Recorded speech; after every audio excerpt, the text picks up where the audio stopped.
Yes, we are alive.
Unazile bana mbili hapo.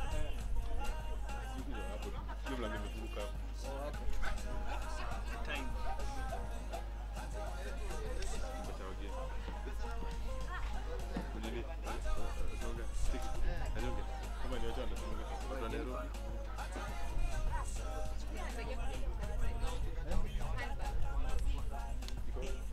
Upio let your tripod. Nganani.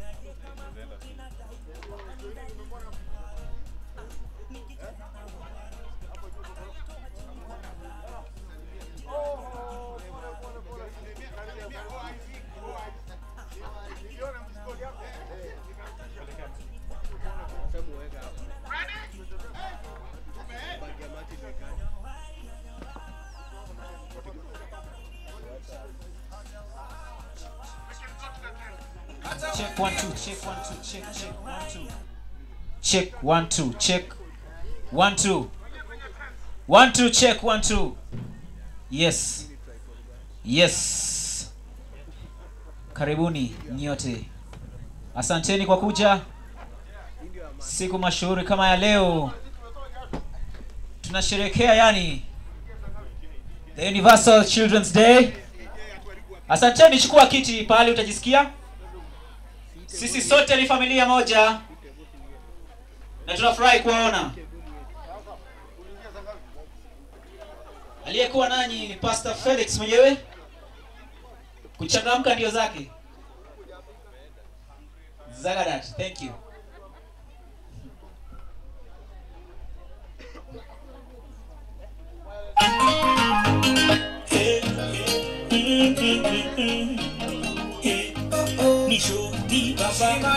Kila mtu ingia kwenye ukumbi. Kisha usimame DJ, tuharibu na muziki.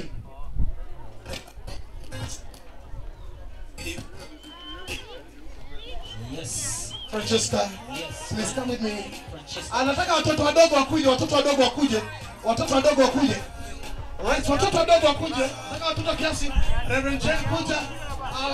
Sheikh Kamana please, Sheikh Kamana kuja please. Pamoja na pia Sheikh kuja tafadhali. Kujeni kidogo. Asante sana.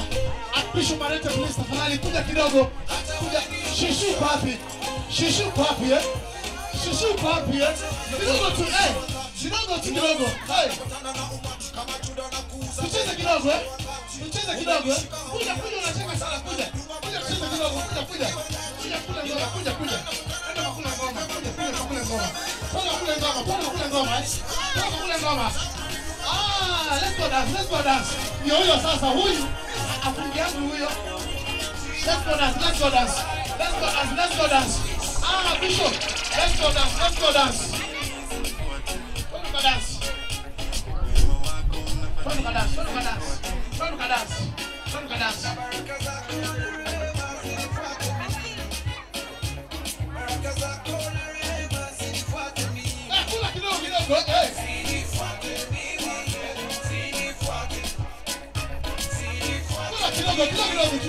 Freestyle.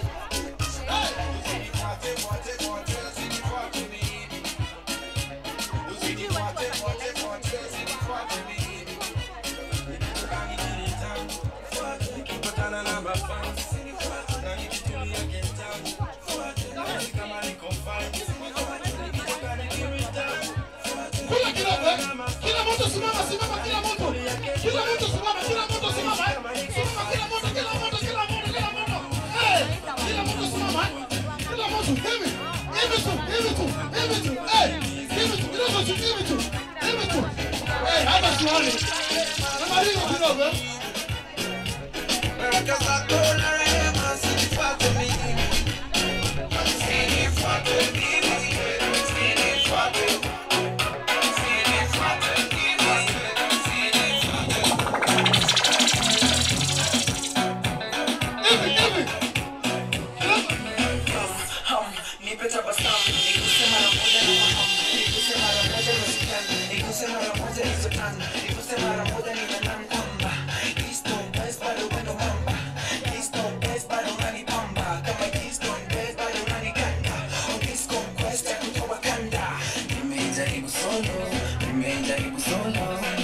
DJ kule kidogo DJ kule DJ.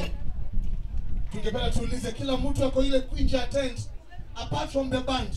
Kila mtu aingie huku ndani. Apart from the band, kila mtu aingie ndani ya hema.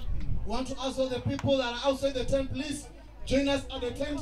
We have more seats on my left and on my right. We have more seats, please. All the people that are outside the tent, please join us. Inakuwa nzuri sana. Meanwhile, jipatie kiti mahali ulipo. Jipatie viti mahali ulipo. We want to start our program here in G. Yeah.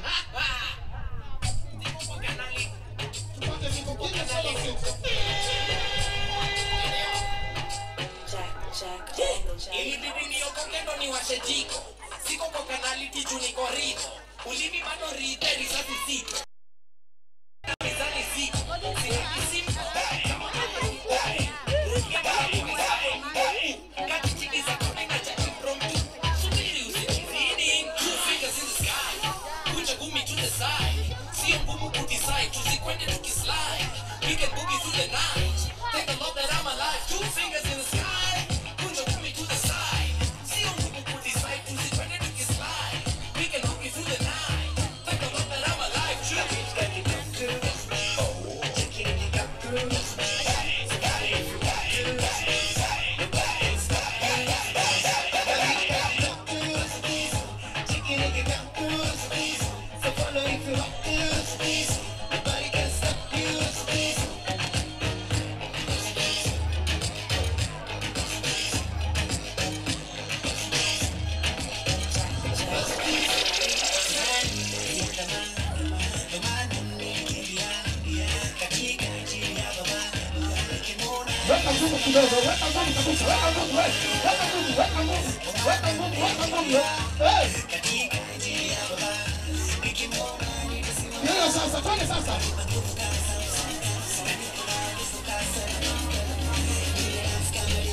Shika. All right, ladies and gentlemen, I want to ask all the religious leaders, please. You know, the religious leader, we have some seats for you there from whatsoever organization you're coming from, please. There are seats for you there. There are other seats for you there. But I would want to do it in a different way. I would want to have a few children join the religious leader seat here. So ni nani atakayependa kukaa na religious leader moja ako na uniform mwenye ako na t-shirt hii tafuta kati chini mko na t-shirt. Good. Betty kuja kidogo mbio. Yes, taka moja mbio.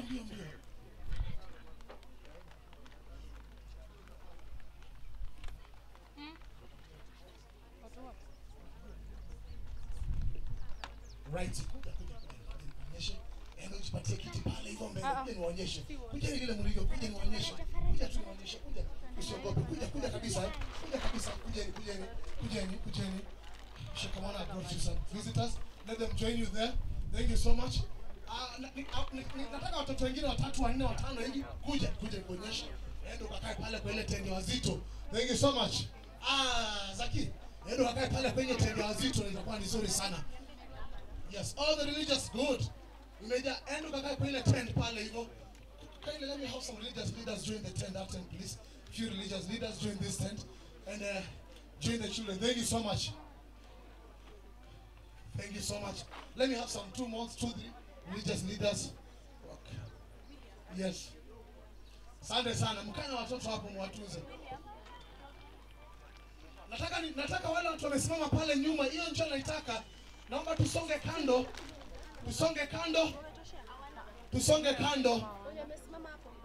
All right. Hao watu kizungu tuzuri. Ninaombeni hivi.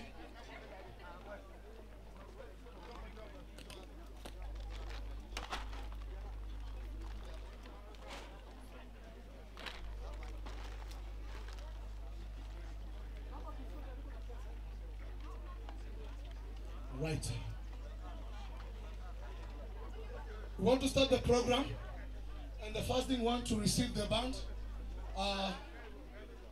Na kutoka hapo tutakagua gwaride kisha tucheze wimbo wa taifa, and then we'll have this program rolling and we'll bless God.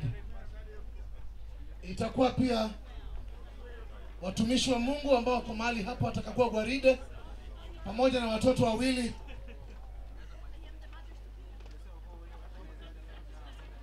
Itakuwa nzuri sana. Kwa hivyo bendi pamoja na maskauti, kama mko tayari, mnaweza ingia kwenye ukumbi. Na kila mtu ako nje attend, naomba tuingie kwenye tent. Na itakuwa nzuri sana. Kwa hivyo bendi, tunawangojea wanabendi. Muingie ndikoza tukapate kuanza. Ngojea wanabendi.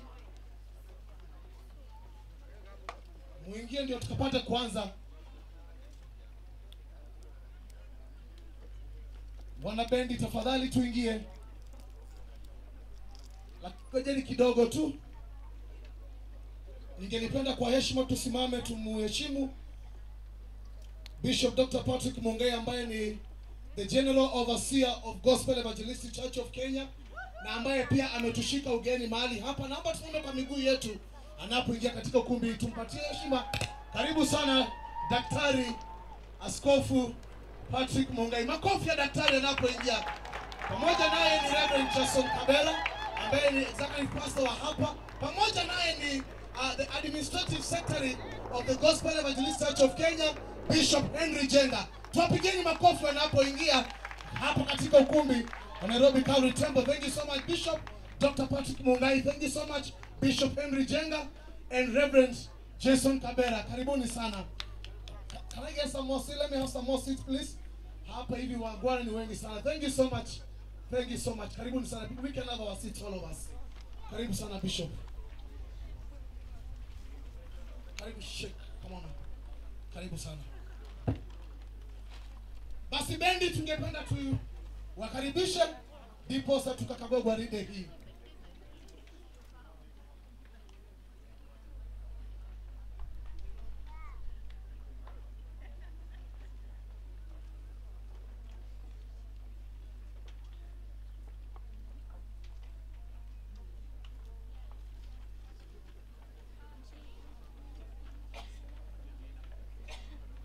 Wakati wote mtaona bendi itaingia mahali hapa.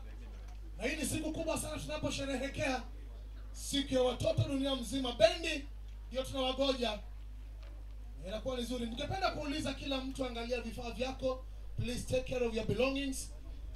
This is a good place, but you always have visitors who come to reap where it also. Please take care of your belongings, and we bless God for this. Meanwhile, anytime from now, the band will be playing in, marching in. Then from there, we'll be inspecting the guard of honor.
Wapi makofi ya bendi?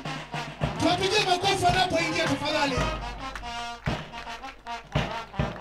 Zabe wa moyo. Zabe wa moyo. Tuwapigie makofi, tuwapigie makofi.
Tuwapigie makofi watoto wa bendi wanafanya hilo, wanaweza bora zaidi kabisa na kujulisha watu kama leo ni siku kubwa sana ya watoto.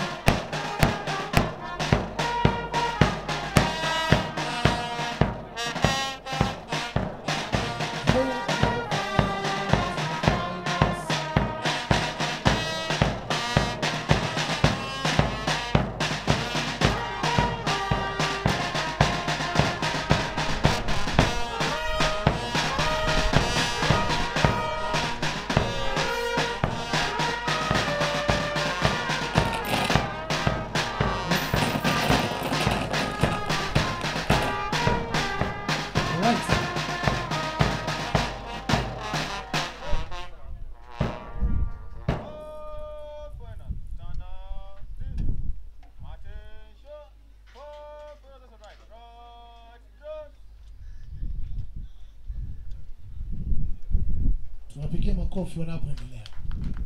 Tunapigia makofi ya kumaanisha wanapoendelea.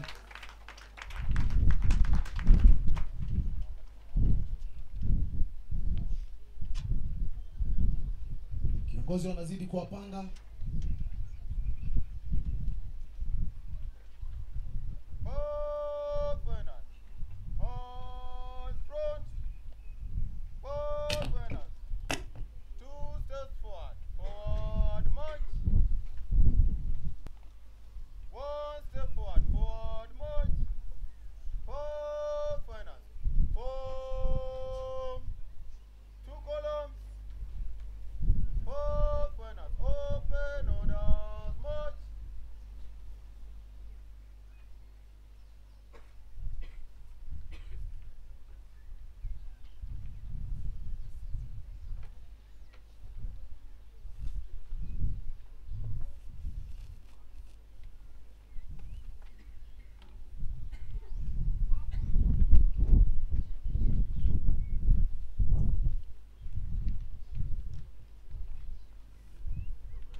naomba ruhusa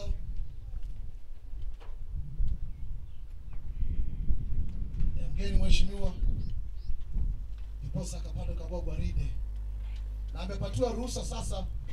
Punde mtasikia bendi ikicheza ndiposa akakoga gwaride.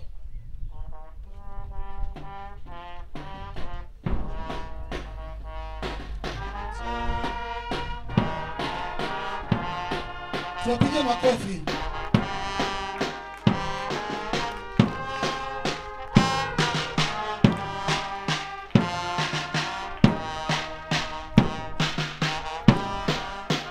Tusimame sisi wote, let's all stand on our feet and honor these young people together with clergy.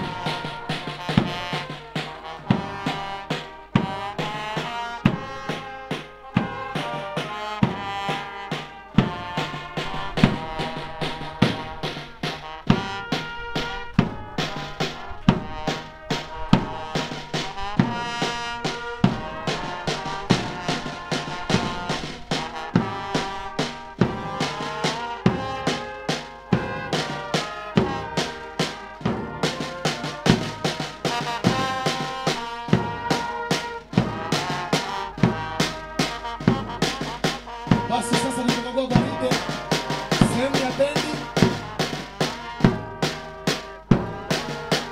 Anayefuata pale ni Archbishop Director Professor Sheikh Abdalla Kamwana.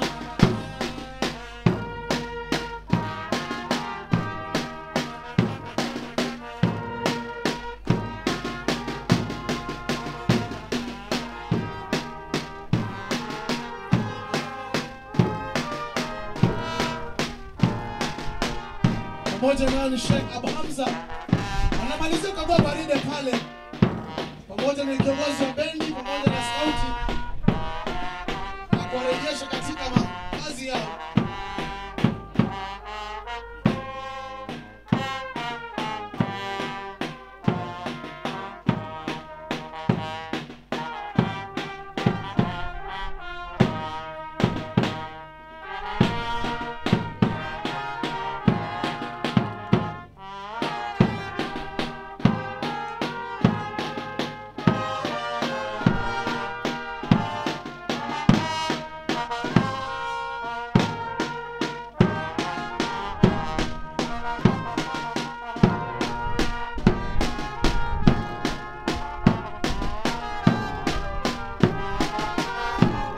Let's stay standing. Let's stay standing.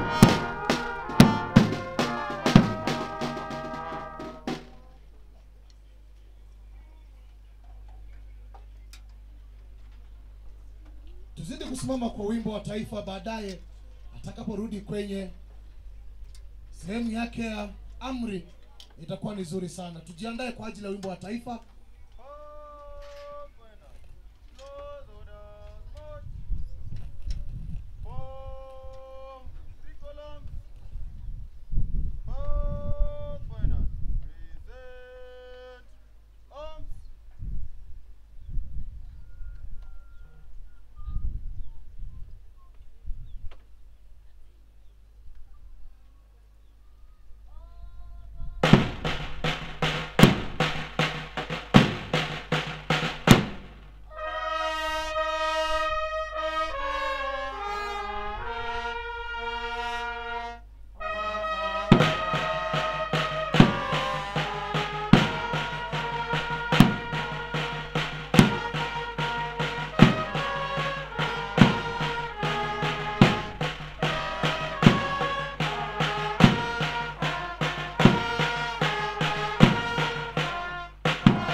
Basi namalizia shughuli yake mbele yetu.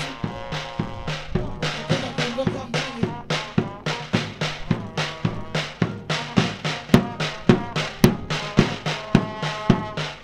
Tuwapigie makofi.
much.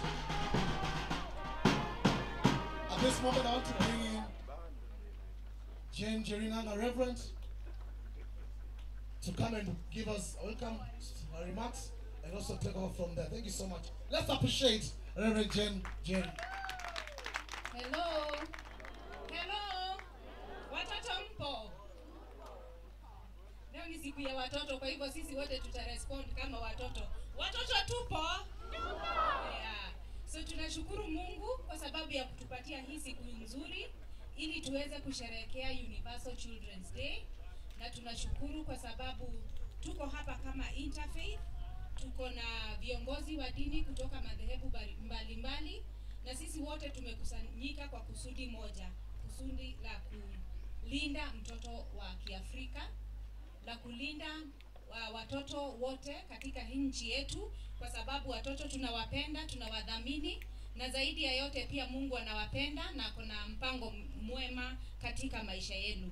Kwa hivyo nachukua hii nafasi kuwakaribisha na kuambia kwamba mjisikie mahali ambapo panafaa, na wale ambao wamedhamini huu mkutano ni vikundi vingi, lakini nataka kutaja makundi machache. Tuko na Ecumenical Advocacy Alliance, World Council of Churches, tuko na Eastern Dinary, na tuko na Inerena Kenya. Na kwa hivyo kwa pamoja tumekuja ili tukaweza kufanya kazi pamoja. Na tuko na madhehebu mengine mengi, tuko na EAK, tuko na Organization of African Instituted Churches, tuko na Supreme Council of Kenya Muslims, tuko na Seventh Day Adventist Church, na wote tumekuja pamoja. Kusudi ni moja tu, kusema ya kwamba tunafaa kulinda watoto wetu makanisani, shuleni, katika jamii, na zaidi ya yote watoto ambao wanaugua HIV na wale ambao wanaugua kutoka TB ama kifua kikuu.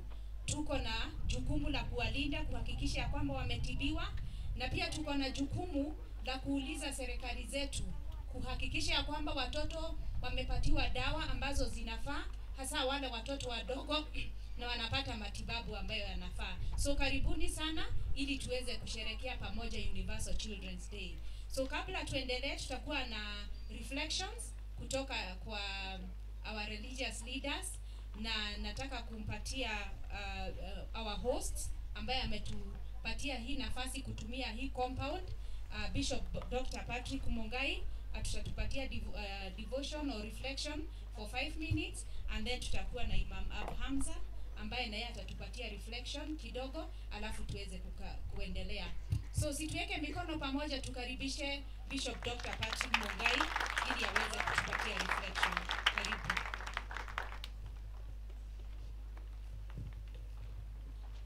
Good morning everybody. Karibuni sana hapa Nairobi Calvary Temple au mahali pa Gospel Evangelist Churches of Kenya. Nyote mjisikie nyumbani na tena mchukue mahali hapa kama mahali penu. Kama vile nimealikwa na nataka nichukue muda mfupi kabisa, lakini sitaki kusahau ya kwamba kuanzia sasa mahali hapa panaweza kuwa mahali penu. Nyinyi mlipoingia kwa ile gate, mahali hapa tumewaambia mnaweza kupachukua kama nyumbani. Regional leaders present from the NCCK, OAIC, from the Evangelical Alliance, from the Supreme Council of Kenya Muslims, from the Catholic Church, World Council of Churches, SDA, from the National AIDS Council, from Inerena Kenya, ladies and gentlemen. I want to speak very briefly concerning the few thoughts that I feel I want to share with you as a matter of reflection. Universal Children's Day is a great day that we can use it to reflect. Number one, to reflect on what we have been doing and what we have done that is recommendable and should continue. Reflect on what we may have forgotten in the process and how we can accommodate that which we have forgotten. want to bring a scripture as a way of devotion, and this will be found from the book of Exodus chapter 2 verse number 8 and 9. You can read this even at home, and therefore I'm not going to labor to read the many scriptures. But this is about Moses, the vulnerable child. In the book of Exodus chapter 2, verse number 7, then his sister asked Pharaoh's woman, took the baby and nursed him. And when the child grew older, she took him to Pharaoh's daughter, and he became her son. She named him Moses, saying, I drew him out of the water. Ladies and gentlemen, and particularly the children, this is a very, very important day as far as humanity is concerned.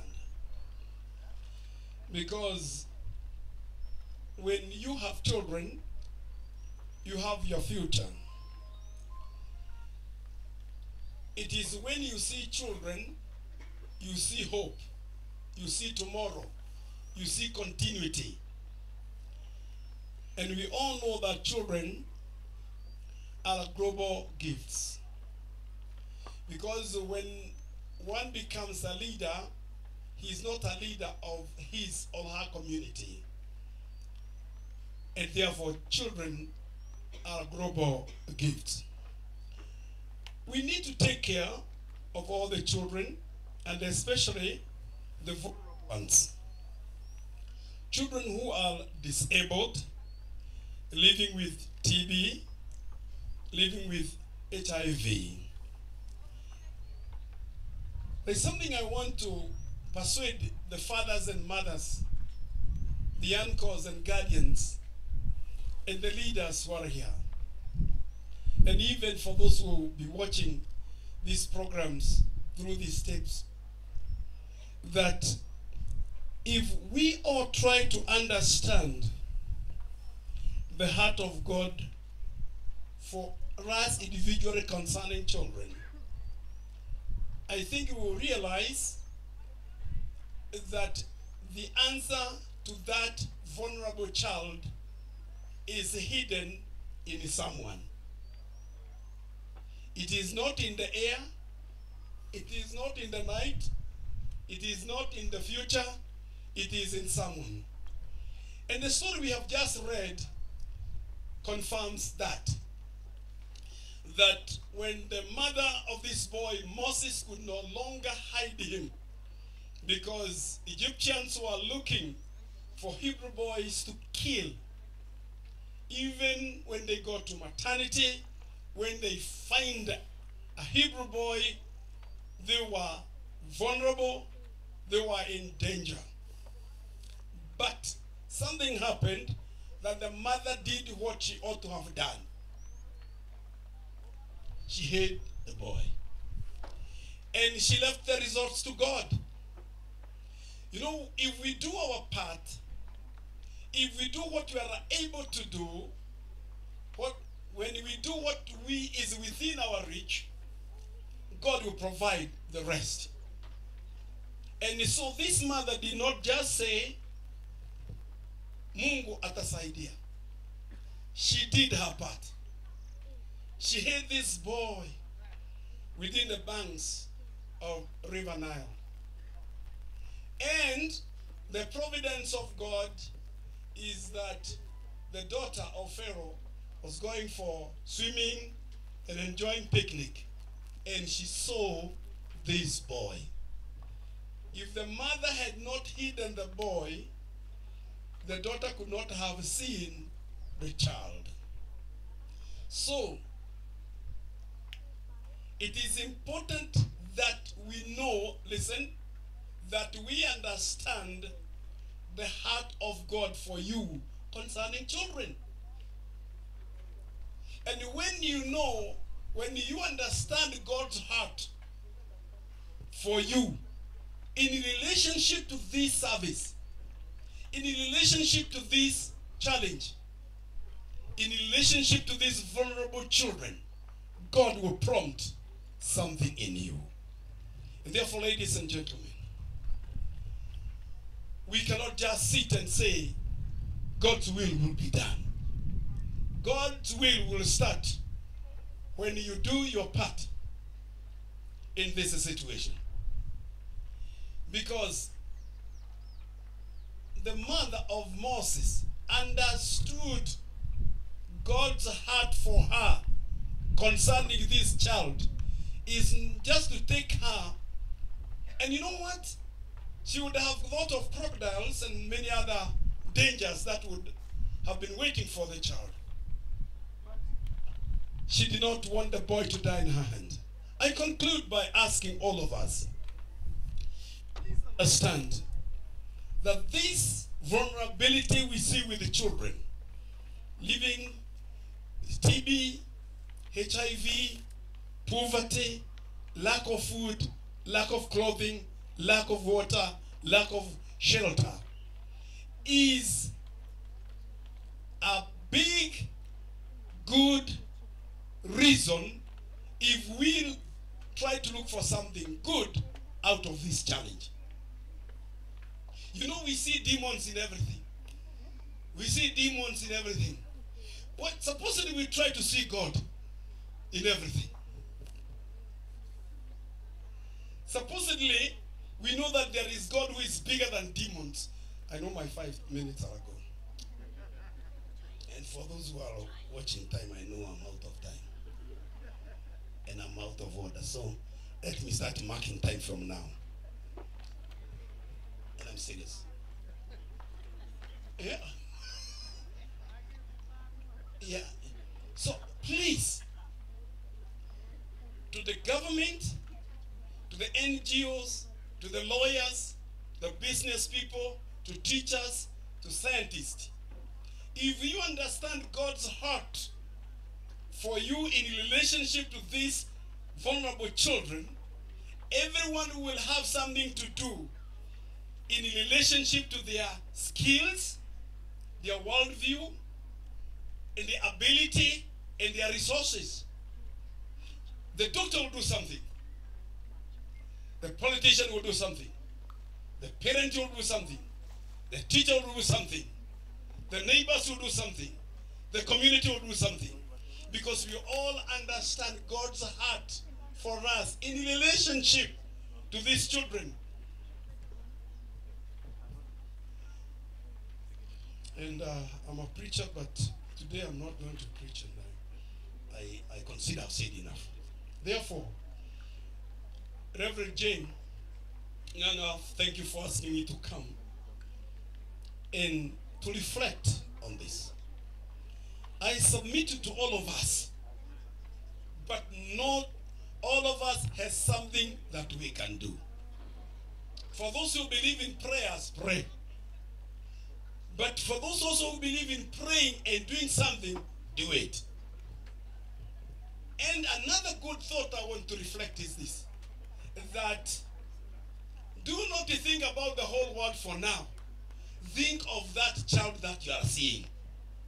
If you take care, if you are concerned of one child, of that neighboring child living with TB, HIV and AIDS, vulnerable, hunger, clothing, and this. If you face the challenges of that boy and that girl, the other girl will find someone to take care of. But we try to justify that we have nothing to do because we try to carry the everything so that we can justify how we cannot do it. Ikiwa unaweza kumsaidia moja, saidia moja.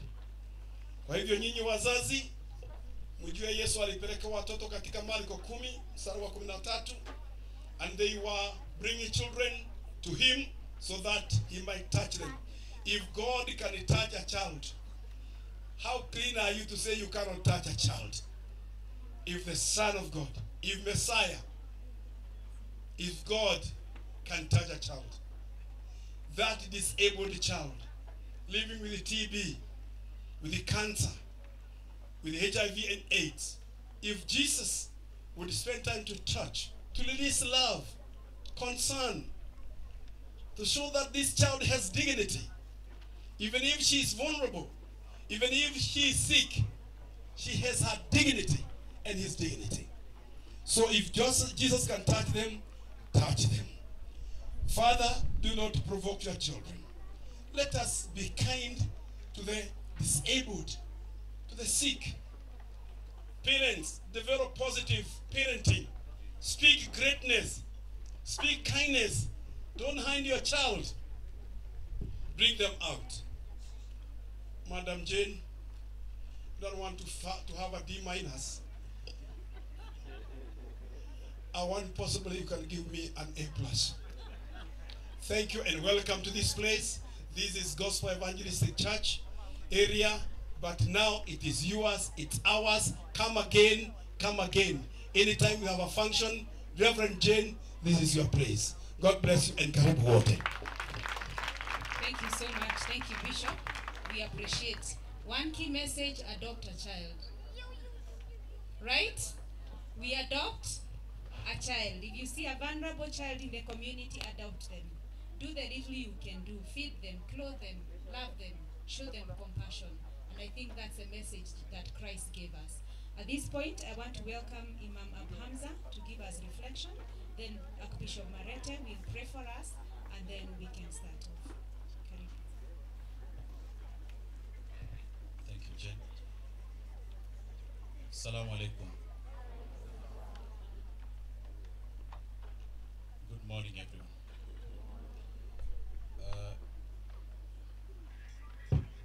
For this day,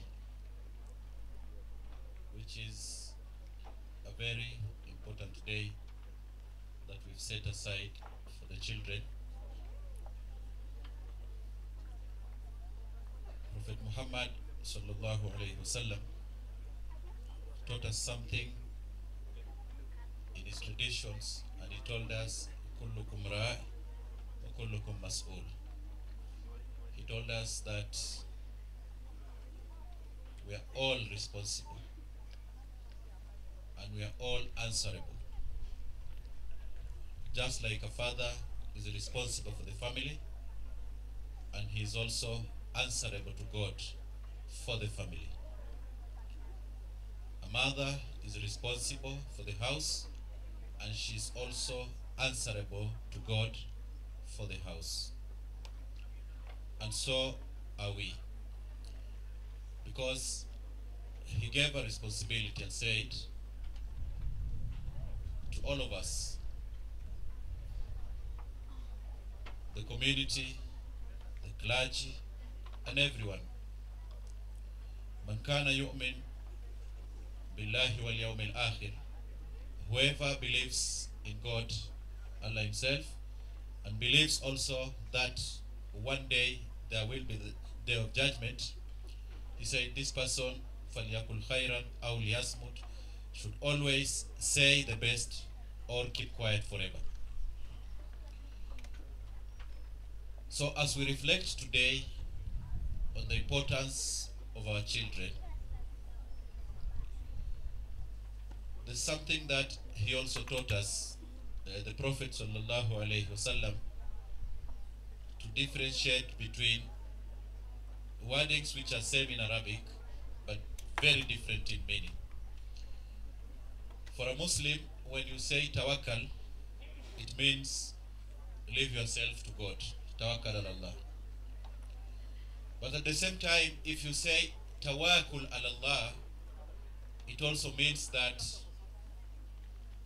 be yourself and then leave yourself to God. And I think it is the difference of the two that sometimes we do not understand. When God told us that we should live or surrender ourselves to Him, He did not mean that we do nothing for ourselves. Kwa sababu wakati anapotuambia tawakkal ala Allah, so many of us think differently. That is when I'm sick, nikiwa mgonjwa nitaomba tu kwa sababu nimejiachia kwa Mungu na Mungu atanijibu. That is when wakati nataka kulala nasema namwachia Mwenyezi Mungu, hata nikiibiwa haidhuru. But the prophet taught us about tawakkul, and he told us wakati unataka kulala ndani ya nyumba yako, mwanzo funga mlango, na ukiweza funga na kifuli, halafu na ukiweza jaza kabisa, barricade the door, weka hata viti, funga kabisa hiyo mlango kusudi hata mwizi akija lazima ata struggle, na akipita akigonga vitu hivi vyote akakuwahi, basi hapo itakuwa kadar, itakuwa uwezo wako umefikia hapo na mwingine umeachia Mungu. What does it mean? Ina maana kitu gani? Ina maana kwamba Mungu anatutakia sisi to put effort katika malezi, katika kuangalia yale ambayo yako katika maisha yetu, hususan katika watoto wetu. Tukizungumza the theme of today, reflecting on children who are suffering kutoka katika maradhi, tukijiangalia sisi, the responsibility falls on us. It is us ambao tunaweza kuwasaidia hawa watoto, kwa sababu watoto ni neema kutoka kwa Mwenyezi Mungu. These are blessings. Lakini vile vile hawa watoto kama hatukuangalia, watakuwa kile katika Kiarabu tunaita nekma, the opposite of blessings, inakuwa ni curse. Every day when we talk about blessings, Mungu ametubariki kwa haya, ametubariki kwa mazuri, blessed us, ametupatia utajiri, ufanisi, kila jambo. Lakini the opposite of it kwamba ni Mungu vile vile anatupatia curse, anatupatia kwamba laana kwa sababu ya yale ambayo ametupatia. In many times pahala ambapo Mungu ametupa ufanisi, pale hapo ndio sisi tunakuwa na shida nyingi, misukosuko, pengine ya kutoelewana. Kama ni familia huwa hatuelewani, kama ni mke na baba huwa hatuelewani, kwa sababu ufanisi ambao ametupa ameufanya ukawa ni curse, kwa sababu sisi hatukuichukua hiyo blessing, hiyo baraka yake hatukuichukua kwa njia nzuri. Kwa hivyo hawa watoto, these are blessings to us, hawa ni baraka kwetu sisi ambao tunahitaji katika kuwapa utunzi. Na utunzi huu ndio unaanza na sisi pale Mwenyezi Mungu alipotuambia ar-rijalu qawwamuna 'ala an-nisa. We as men, sisi kama wazazi wa kiume, responsibility number 1 falls na sisi, ya kuweza kuangalia familia, kuweza kuangalia watoto wetu, na kuweza vile vile kuangalia wake zetu. Ametufundisha tena mtume wetu Muhammad sallallahu alaihi wasallam, ametuambia khiyarukum, the best of you, wale wazuri katika nyinyi, khiyarukum li ahli, ni yule ambaye ni mzuri kuangalia ahli yake, kuangalia watoto wake na kuangalia ndugu zake. Kwa hivyo these are the best katika sisi. Characters zetu hazitakuwa shaped na kitu kingine, bali zitakuwa shaped na uzuri wetu katika kuweza kuangalia mahitaji ya watoto wetu. Aliposema kwamba we are the protectors, not only protectors kwa wake zetu, lakini even to our children. Tunafaa kuangalia vulnerability ya wale watoto wetu. Ni maajabu sana if for me as a father, wakati ninafika nyumbani nakuta watoto wangu wamelala na sijajua hata walishinda namna gani. The following day mimi ninakwenda kazini, for 3 days tunaamuka tuko nyumba moja, lakini hatujuani kitu gani kinatendeka. This, ndugu zangu, hii ni shida kubwa ambayo tuko ndani. If it's that way, then we must change, kwa sababu being a protector means that at every step, at every second of the day, unahitaji kujua huyu mtoto wako anafanya nini. Unajua kwamba yuko shule, lakini unapiga simu shule kutaka kujua anaendelea namna gani. This is kawamun. Hapo ndipo tunakuwa tumechukua responsibility kwanza, majukumu, halafu mengine tukamwachia Mungu. Hapo ndipo tunaanzia. Lazima it has to start with ourselves. Tuanze na sisi kwanza, tuchukue majukumu. Mara nyingi watu wanaponikujia msikitini nataka niombewe, niko na mapepo ama niko na shida ama na, I first interrogate. Nimechukua jukumu kwamba simchukue mtu kwamba nimuombe. Mama mmoja alikuja aliniletea kijana this year, early this year. Akaniletea kijana, huu kijana usiku anazungumza different things, anazungumza mambo tofauti tofauti. Yeye naona amepandiwa na mapepo, ana shida. Kwa hivyo imam nasema kwamba anatakana aombewe. Na yule mama ukimuona amekuja na just asubuhi saa kama hizi, amemleta kijana, amemshika. Sasa mimi nikamwambia let me talk to the boy.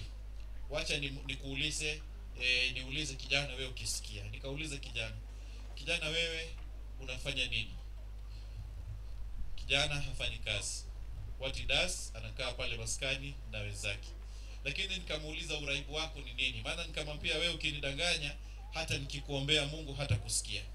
Kwa hivyo first lazima uniambie ukweli wako, uniambie what I ask you, just give me honest answers. Nikamuuliza uraibu wako ni nini? What do you do? Kijana akanambia yeye hafanyi kitu. Nikamuuliza unavuta sigara? Akasema hapana, havuti. Mama yake akajibu havuti sigara. Mimi nikasema ninazungumza na kijana. Miraa unakula? Ndio nakula. Unalala? Mara nyingi huwa nalala usiku wa manane, saa 9, saa 10. Na je, bangi unavuta? Akanambia ndio. Mama yake alishangaa, she did not know all this. Hakukuwa anajua.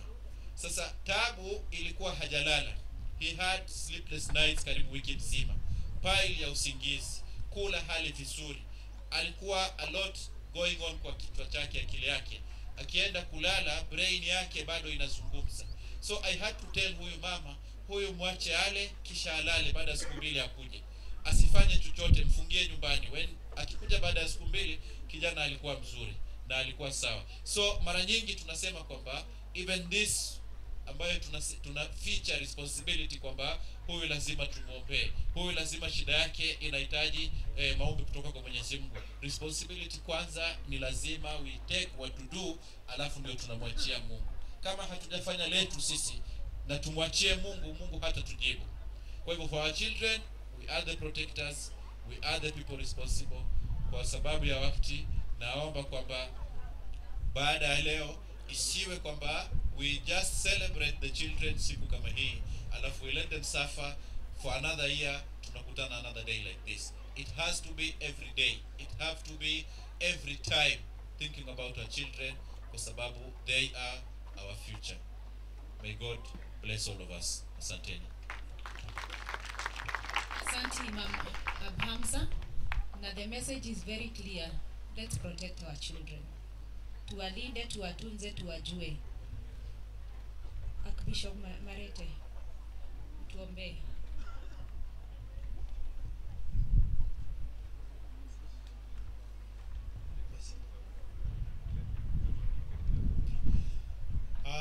Basi imefika wakati tuombe. Tushukuru Mungu kwa mema ambayo ametufanyia na neema yake nyingi kutufikisha hapa leo na kutukumbusha kwamba majukumu ya watoto yako kati yetu sote. Na tuombe. Baba, katika jina la Yesu Kristo Mungu wetu, twaja mbele zako, twanyenyekea, twakusifu, twakuinua kwa wema wako mwingi na rehema zako nyingi. Vile umeweza Mwenyezi Mungu kutufikisha hapa siku ya leo katika afra hii, ili Baba wetu wa mbinguni tuweze kufikiria na kutafakari mambo ya watoto ambao umetupa kama kipawa. Baba wetu wa mbinguni, kutunukia watoto hawa.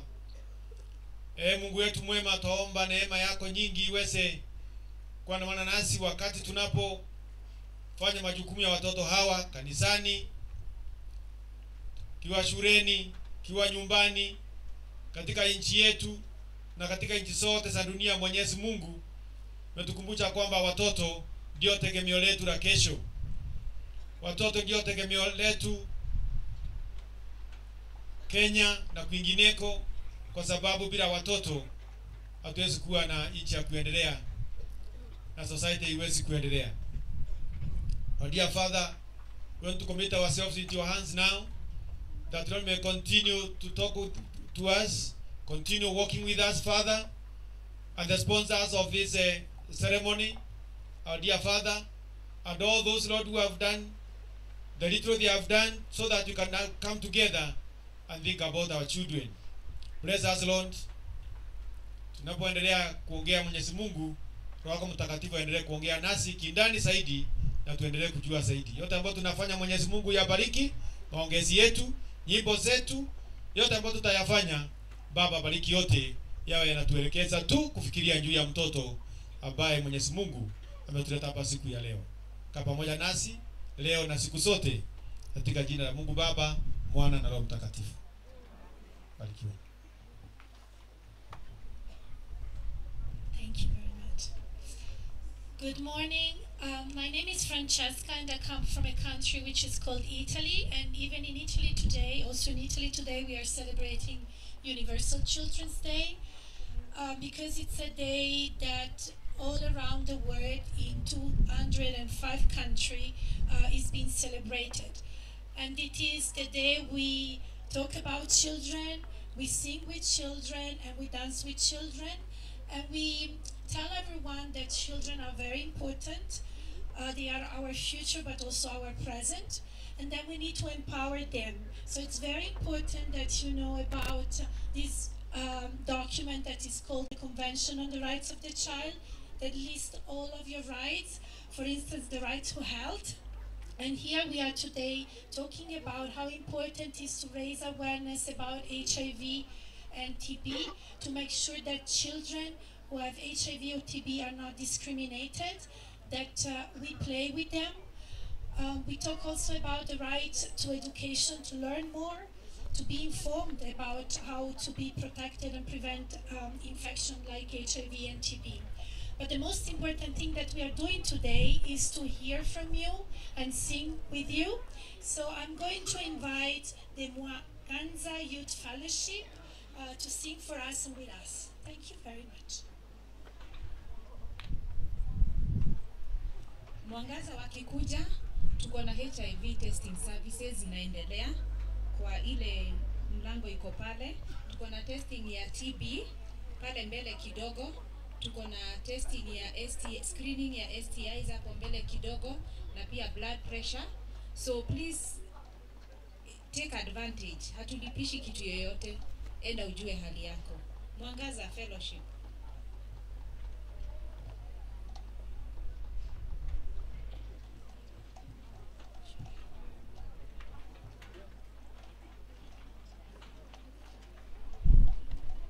Okay, Mwangaza Fellowship tuko tayari?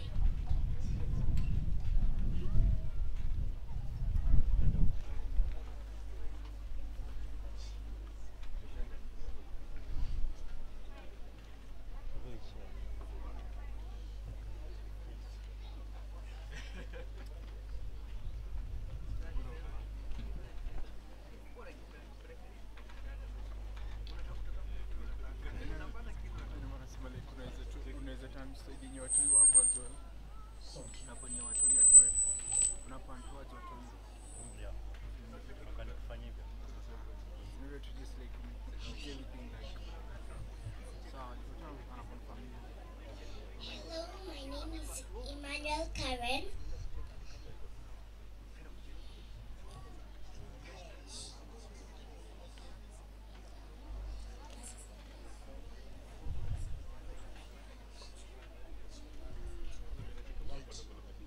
There's a request they want to address the bishops and the sheikhs. Kwa hivyo tunaomba muangalie ile pande. Kujeni hapa Kujeni hapa hii side.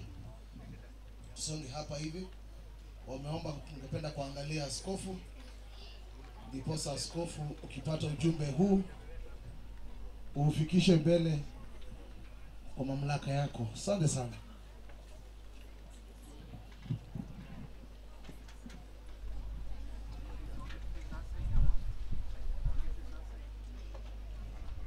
Hello, my name is Karen.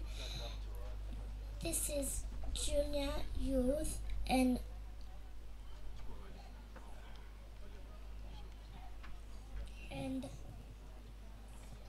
we have a song and key messages.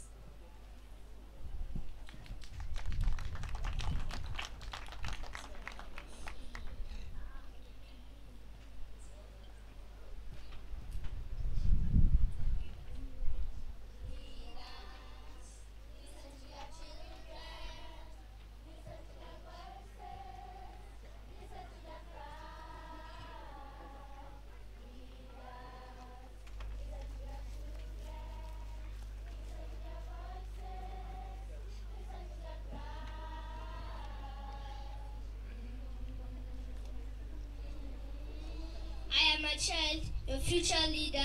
My health matters.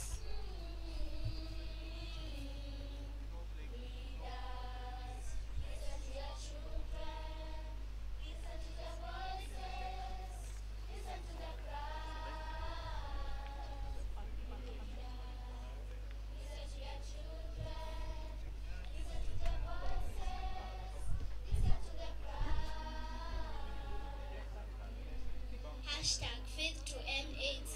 As a Kenyan child, I want to live in an AIDS-free society. It can happen if children are well taken care of at all stages of growth. I wish we could have early diagnosis of HIV as soon as children are born. Religious leaders, please steer up your campaigns. Thank you.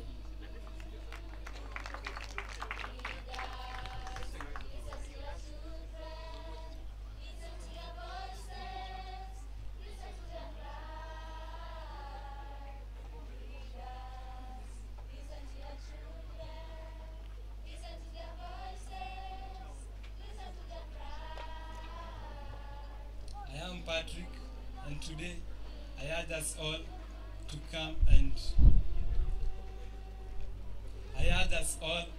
turn our attention and focus on the children living with or affected by HIV and TB. And that I highlight the following points. I call on the government of Kenya, both national and county level, to ensure that to work on the following key areas.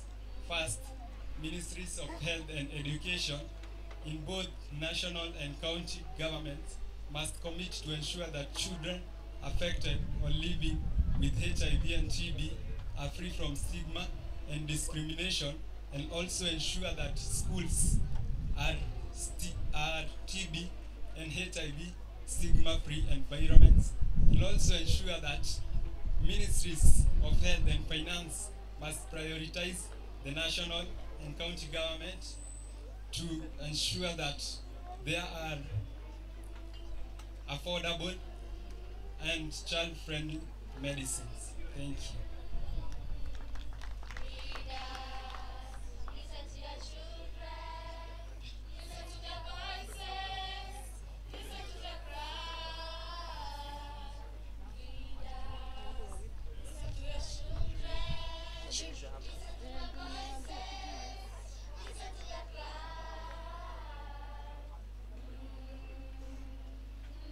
Children's commitment on this day, 20th November 2018. Support our brothers and sisters to adhere to education. Say no to stigmatization at all places, school, church, and at home. We will help to inform and educate other kids on the importance of abstinence.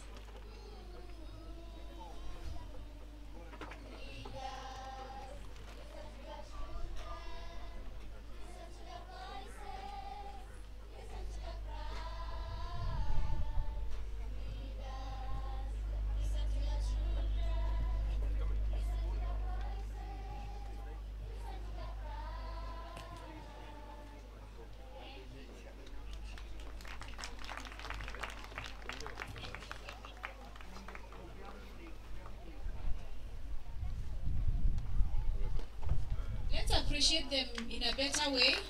Very, very, very key messages there. And we are streaming live on Facebook, so we will be facing this way as we continue because our cameras are out there. At this point, I want to welcome Victoria's Joy to do a letter. The whole week or the whole month, we've been writing different letters to different individuals, to the Ministry of Health, Ministry of Finance, to religious leaders, the First Lady. And nataka Victoria's Joy akuje ili aweze kutusomea barua moja ili tuweze kusikia ile message iko kwa hiyo barua. Today is the Universal Children's Day, so we are giving priority to our children because we love them and we know they have a voice. We are just here to help them echo that voice so that their issues can be heard and addressed. I'm waiting for Victoria's Joy. Victoria's Joy, uko wapi? Kama hayuko kari, okay, thank you. So, good afternoon, ladies and gentlemen. This is a letter which was addressed to Her Excellency, the First Lady, Madam Margaret Kenyatta. So, I begin. I must begin by saluting you for the great efforts and work behind your Beyond Zero campaign that has continued to help mothers seeking maternal services. Hongera, you are a role model to many young girls in this great nation. HIV and TB are chronic, yet manageable and controllable diseases. You, as the First Lady and a woman, you behold great power and influence to help in the prevention and eradication of these diseases. You can begin by rallying up women across the country to receive training and education on HIV and TB among children, as these diseases are mainly transmitted from adults to infants. We plead for you to scale up the creation of campaigns to reduce stigmatization and raise awareness among women on prevention of HIV and TB, because the drugs that are used by children to prevent HIV and TB are bitter. We humbly request you as our First Lady to speak on our behalf of infected children. We also humbly request for your support on the nutritional status of the infected children to at least boost their immunity to encourage the drug to function well. Many adolescent girls need the necessary guidance and more information about HIV and TB. Information is power, and that is what girls need. Thanks for your endless and undying support towards children and their needs. May God bless you, and for every child present here, be assertive, be bold, you are the future. Yours sincerely, from Victoria's Joy Children's Home. Yes, and that was the letter addressed to Her Excellency. Thank you. Thank you very much. Don't worry. I'm calling the chairman of Vinerala Plus Kenya. I'm very honored to do so, to give us a message.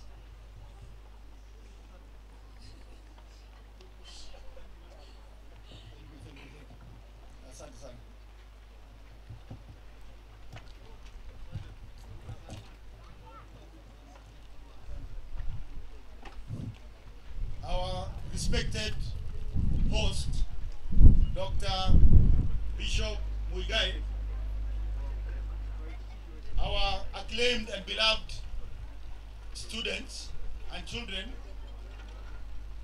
distinguished guests, ladies and gentlemen, hamjambo. Hamjambo tena. Najua mmechoka, mmetembea zaidi, lakini bado sauti haiwezi potea. Ni siku yenu na ni siku ya furaha. Hamjambo tena. Asanteni, hiyo ndio sauti tunataka kusikia.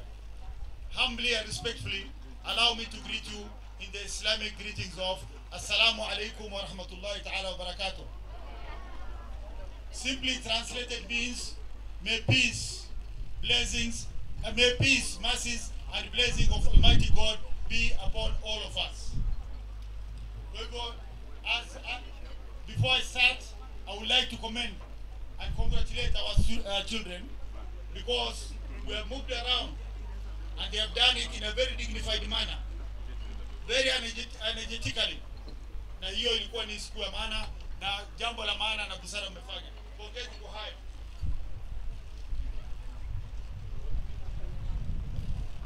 I take this special and wonderful opportunity to welcome you all, and especially and most especially our dear children on this special and propitious occasion of the Universal Children's Day.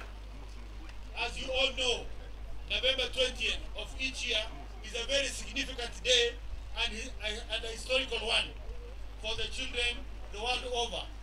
It marks the day when the United Nations adopted the Declaration of the Rights of the Children, the child, in 1959.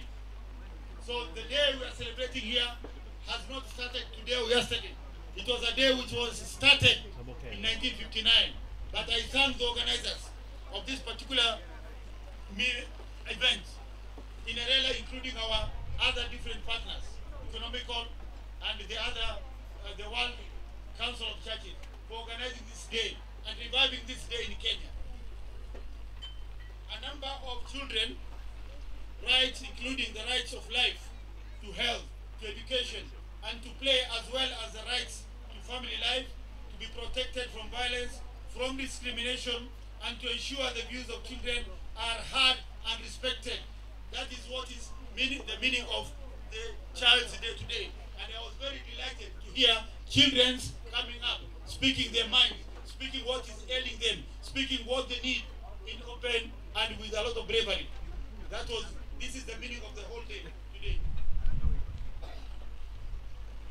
Today, as we gather here to promote and celebrate the children's rights and Universal Children's Day, and we need to continuously strive to build up a friendly environment for our children and the children of the world through dialogue and positive action. This is a special day for you children to be proud of and to celebrate. We as parents, we as grown-ups, we are also proud to be among you celebrating this particular day. This day is celebrated worldwide and is meant to promote international togetherness and awareness and children worldwide. I've said clearly that this is a day celebrated all over the world except one country, and that country is India. India is celebrating this day, Children's Day, in a very special way. They recognize and they respect this day because the founding father of India, who was known as Jawaharlal Nehru, used to love children in a very special manner. So in India, the Children's Day are celebrated in November 14 to commemorate and to celebrate the birthday of their Prime Minister, Jawaharlal Nehru, who is normally referred to as the father of children in India. This day offers us all a unique opportunity and an entry point to advocate and promote and celebrate children's rights, as well as to dialogue and act so as to build a better world for all the children. We want to build a world where every and each child is in school safe and from harm, to enable these children realize and achieve their potential. The cardinal goal of the Universal Children's Day is to improve the welfare of the children worldwide, to promote and celebrate togetherness and awareness among all our children. This is a day for children to celebrate and to be proud of, and a day for the child to be heard and for the child to raise awareness of the challenges faced by the children. Children's rights the world over are trampled upon and denied. You have heard in Kenya many a times a father or a mother killing the whole family. This is unfortunate. We have heard about a father or a family member raping a daughter. This has never been heard in Kenya, but it is becoming worse and worse. And we have to take this day seriously in order to avert such problems. The children should be given a conducive environment for them to learn. The child should feel free from any adverse harm and be allowed to fulfill and nurture his potential. Children are the building blocks of our strong future nation. They have the capacity and the ability to change the nation positively. They are the responsible citizens and leaders of tomorrow. You have heard about tomorrow many times in your life. Many times you are told, if you want success, wait, success is just around the corner. Hiyo tumesikia mara nyingi sana.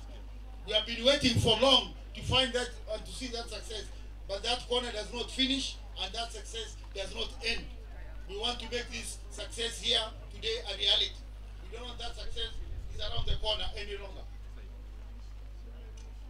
As the future leaders, children need to get respect, special care and protection for the parents, families, teachers and the community at large. Unfortunately, children are abused in many ways and we need to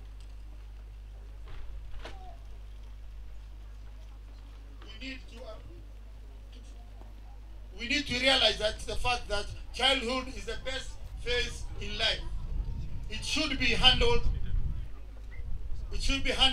and nurtured appropriately to enable the child to give their best to the nation at a later stage. Let us all play our positive role in contributing towards the well-being of all children who nowadays are victims of many social evils like drugs, child abuse, alcohol, hard labor, and violence. In some countries where wars are going on, children are used as child soldiers. Children should be kept away from social evil of the society, which has destroyed the fabric of the state. Children should never lose their innocence of their childhood. It is cardinal duty of all of us to provide children with conducive environment at our homes, within schools, and the society at large. Children are easy target to rapidly growing crimes. It behoves upon all of us to be good role models to our children. I specifically call upon our teachers to impart positive education and knowledge. Teachers have an important role since they are the second most important parents to children. Let us all join hands together today and take a solemn pledge to secure the present and the future of our children who are the leaders, and we must strive to care for their well-being and welfare as for them to be good role model and future good leaders. It is unfortunate because we have said this is a universal day celebrated all over the world. But if you look around, you don't find any political leader. Political leaders give us the political directions. They are not here today to celebrate with us. And they are not even aware outside what is going on within this day, this important day. If you look at the media themselves, nobody is around here to highlight this important occasion. So it is unfortunate. We would like to pledge to our president to make the Universal Children's Day a public holiday so that greater awareness is enhanced, so that people come to respect the rights of the child. That can only be created if the political leader and the class take responsibility, and this day is declared a universal day. We also call upon the media fraternity to highlight the importance of this day. It may come and go. Nobody is realizing the importance of this day, while the whole world is celebrating this particular day. So children, I wish you all the best. I thank our host and all those who have participated here. And lastly, I would like to thank our partners from abroad who are here today to commemorate with us. And lastly, thank you very much, my sister Jane, for the good work you're doing. Thank you indeed, and God bless you, all of you. Thank you, thank you. Thank you very much, and thank you for having been under the rain, standing for the rights of children. We are calling now a woman of faith to sing and offer a song to us. I also wanted to say that Kenya is so lucky to have two important days to commemorate children, and one is today, the 20th of November, but you also have the 16th of June, which is the Day of the African Child, because your government has ratified also another convention which promotes the rights of all children in Kenya. So you should promote the day as well, and as we did last time together. So I'm calling again the women of faith to sing for us.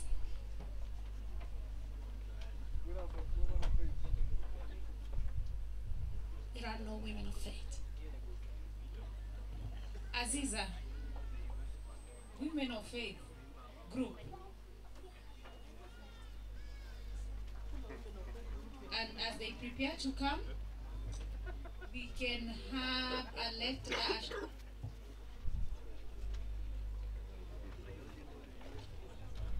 We can have a letter reading from Nelson. Nelson, are you there? Are you ready with your letter? And we want to request the volunteers, please, to bring back the children. Please, volunteers, tuleteni watoto ili tuweze. Si ni siku yao, sio siku yetu. ili waweze kufanya mambo tofauti na tuweze kumalizia kwa saa.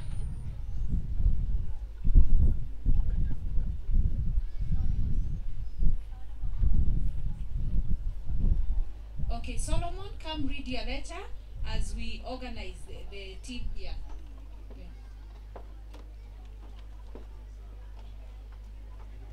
Boy child, let's celebrate the boy child.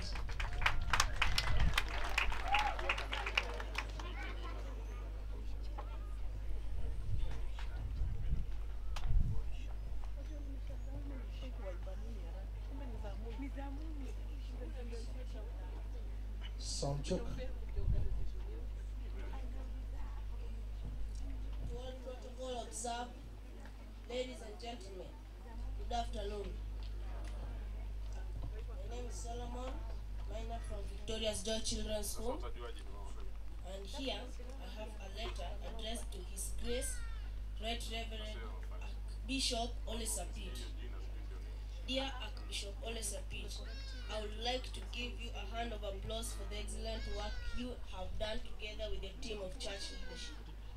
Being born and raised in a slum, I am affected and also a witness of people living with HIV virus and tuberculosis, thus leading me to think of church support group, whereby we will create an awareness of HIV virus and TB, how it is transmitted, its preventive measures, and also offer encouragement to the infected people not to give up, because being infected doesn't mean it's the end of the road. But if one takes proper medication prescribed by the doctor, eating healthy foods, then we are well assured of a healthy church, nation, and world large. Dear Archbishop, you are one of the most respected people in Kenya, and you have a huge congregation that will be easy to create awareness. Stigmatization is slowly affecting children in Kenya negatively. As a man of many followers, you can help reduce this by creating awareness through seminars, speeches, media, and also through church services. You and all other men of God can discuss and help create awareness throughout Kenya and save a child. As a child, I beg that you may stretch a hand of help. Deep down in my heart, I know that God gave you authority so as to help your people. Thank you. Wow, tupige makofi amepomaliza. And that letter goes to all clergy also, especially as it is addressed to Archbishop. Thank you so much. The Women of Faith group is set right now. Mko set, eh? Karibuni sasa kujeni. Tupige makofi wanapokuja. And we want to encourage all the letters. I know we have letters for the Sheikh. We have a letter for Bishop Bongai. We also have a letter for Bishop Henry Jenga. We have a letter for Reverend Jason. We have letters for all the clergy in this place. Those letters should be disposed to them so that they can take the immediate actions in fighting and also addressing the issues affecting the children. And we bless God for your presence. Why don't we put our hands together for the clergy in the house this moment? Karibuni sana. Yes. Naomba tusimame hapa, tusimame hapa hivi. Tusimame kama tunaangalia kando je ile screen, ile kamera pale nataka iwachukue, itakuwa nzuri.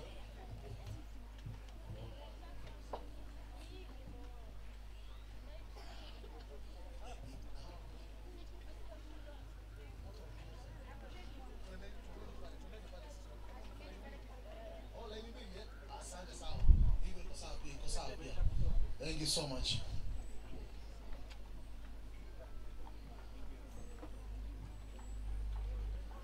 Sound check.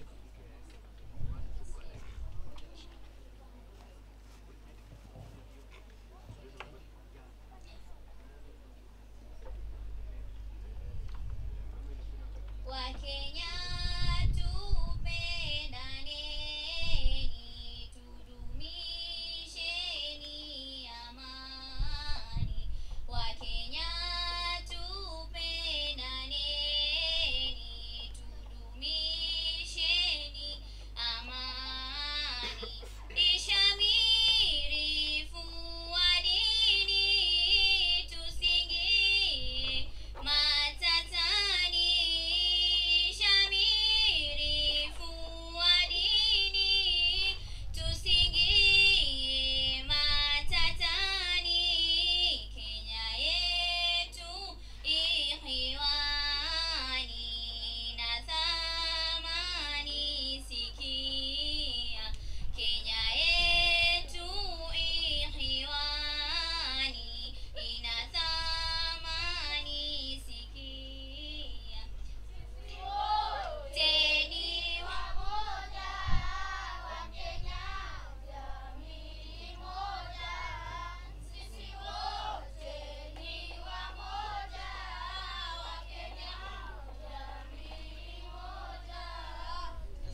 lilona liwe baidi na Mola tatujalia. Sisi wote ni wamoja, Wakenya jamii moja. Sisi wote ni wamoja, Wakenya jamii moja. Tushikamane pamoja, taifa kutolifuja. Tushikamane pamoja, taifa tutunze zetu heshima, matusi kutupiana. Tutunze zetu heshima, matusi kutupiana. Sote ni watu wazima na tena ni waungwana. Sote ni watu wazima na tena ni waungwana. Amani na iwe hima kwa sote kuhimizana. Amani na iwe hima kwa sote kuhimizana. Sisi wote ni wamoja, Wakenya jamii moja. Sisi wote ni wamoja, Wakenya jamii moja. Tushikamane pamoja, taifa kutolifuja. Tushikamane pamoja, taifa wananchi tuungane kwa yetu moja kauli. Wananchi tuungane kwa yetu moja kauli. Wala tusibaguane eti kwa vyama kujali. Wala tusibaguane eti kwa vyama kujali. Kwa umoja tushikane, amani iwe awali. Kwa umoja tushikane, amani iwe awali. Sisi wote ni wamoja, Wakenya jamii moja. Sisi wote ni wamoja, Wakenya jamii moja. Tushikamane pamoja, taifa kutolifuja. Tushikamane pamoja, taifa kutolifuja.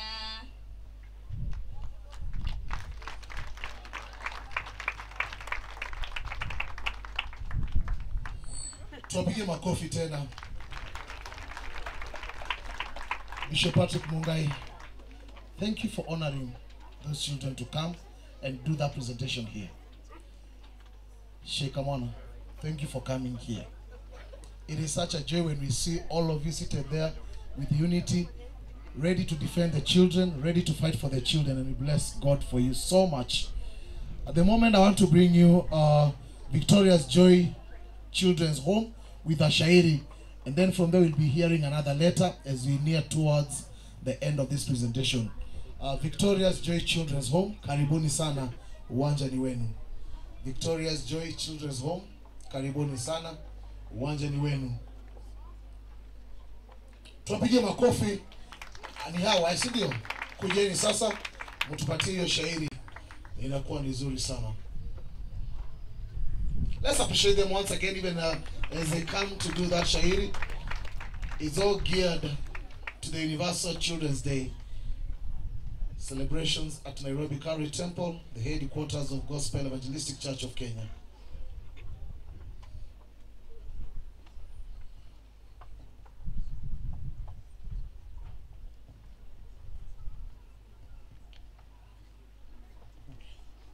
Mbele yenu ni Victoria's Joy Children's Home. Tayari kwa karia shairi lenye mada watoto. Makinikeni.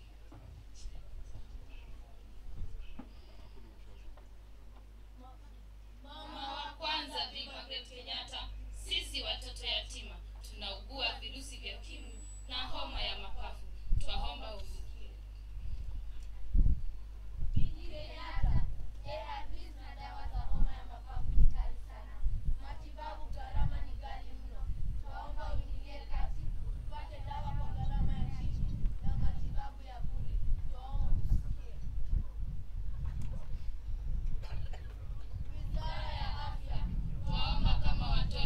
Dawa ambazo tunazozitumia ziwe za urafiki, dawa ambazo si chungu bali ziwe tamu.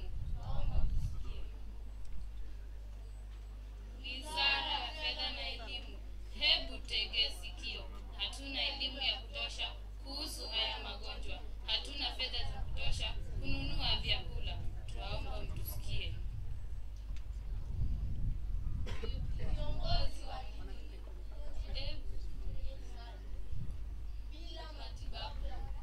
bila elimu ya kutosha, bila kumeza dawa, maisha yetu yamo hatarini. Tuomba mtusikie.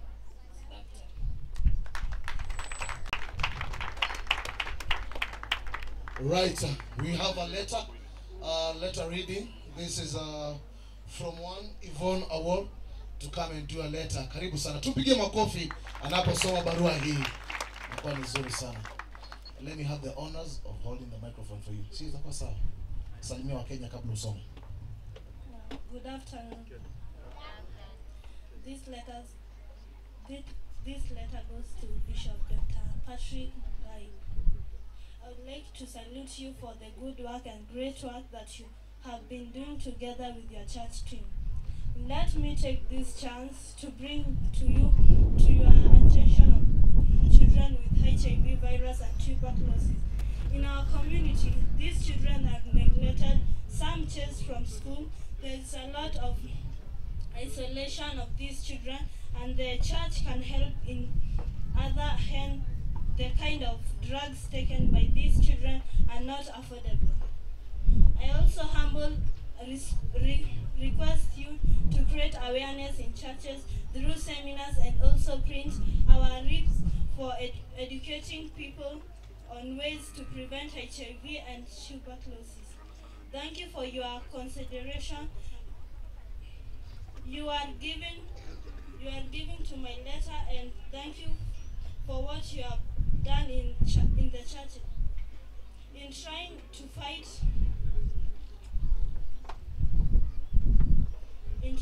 HIV virus and tuberculosis, educating on youth on how to handle it. It is not easy. May God grant you more grace to continue working in this venue.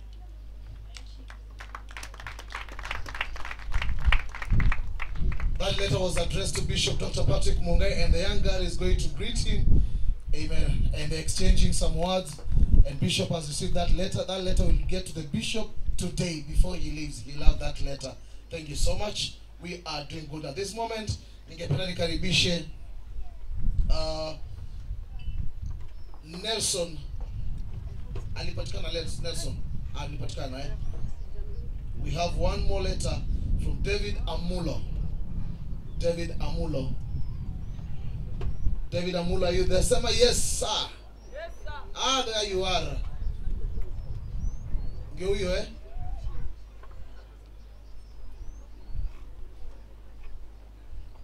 Let's appreciate him. Let's appreciate him as he comes. Probably his letter is offered.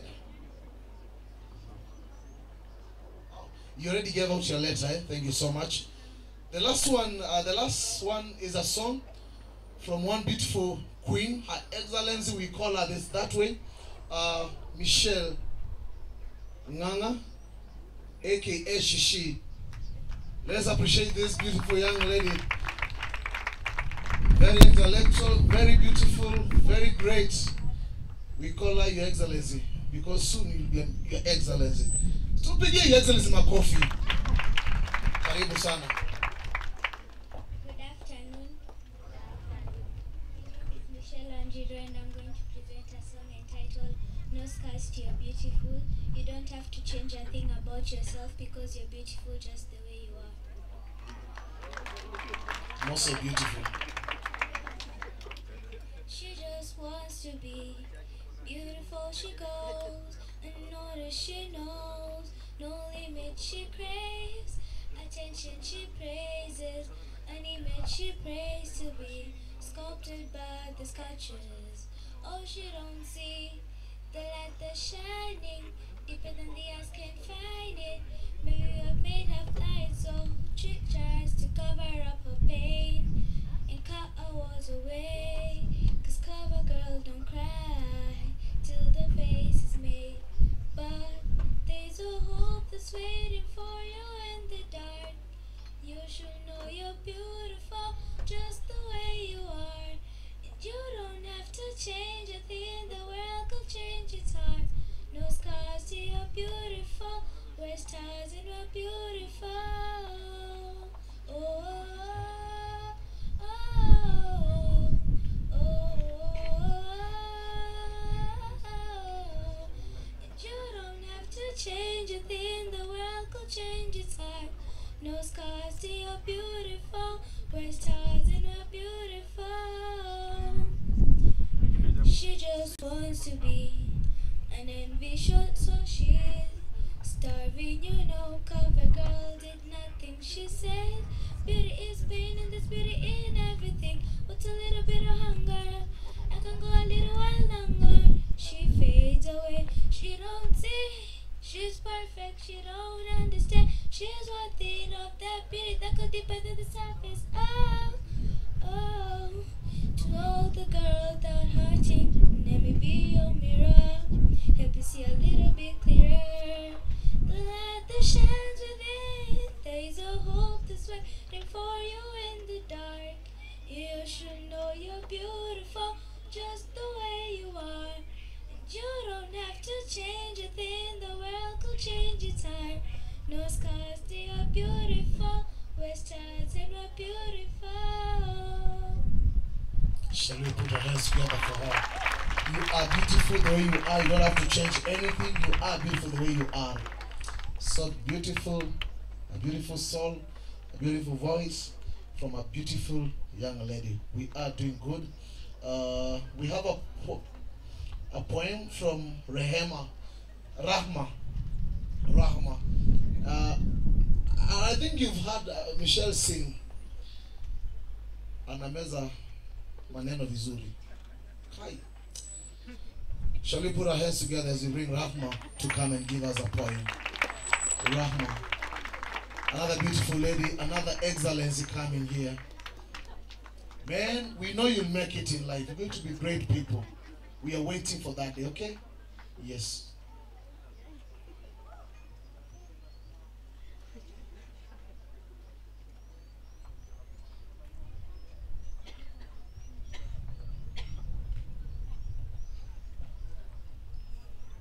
All protocol observed.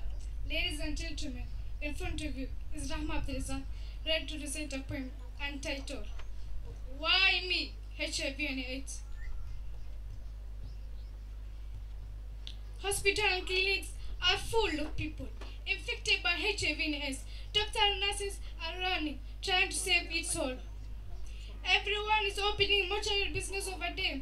Hospitals are being decreased, graveyard increasing. We as a nation must stand up for the virus. We are all infected and affected by HIV and AIDS. Why me? People. What can I do? What can I do and hide from AIDS? Killing young and old, rich and poor. Who say we do AIDS? No one has an answer. Run! Control your behavior and shame AIDS. Inform others about AIDS. Mother, father, watch out. My brother and sister, let's run away for our lives. Try your best to avoid AIDS. Save yourself and save others.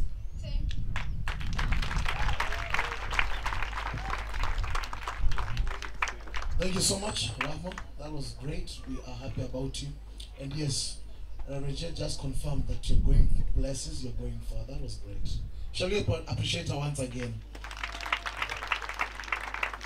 The band at the Kikosi that led us for the procession have a poem. We want to hear that poem. So why don't you put our hands together for the Pathfinders group to come and give us the poem and a song, and then we hear a speech after they've done that song and a poem. Then we do a speech. These people are great. Wale mnaonanga askari wakimarch kwa TV wakati wa holidays, you've seen it happen here. Mumeona askofu pamoja na sheikh wakikagua gwaride, huwa inafanyika vivyo hivyo. And so every day we live, we have new people coming in, and these ones are coming in too. Tunaomba mkuja hapa hivi kwa sababu mnaonekana kwa ile camera live, so tupange hapa hivi, itakuwa nzuri sana. That camera is feeding the whole world what is happening at Nairobi Calvary Temple as we celebrate the Kenyan chapter of the Universal Children's Day.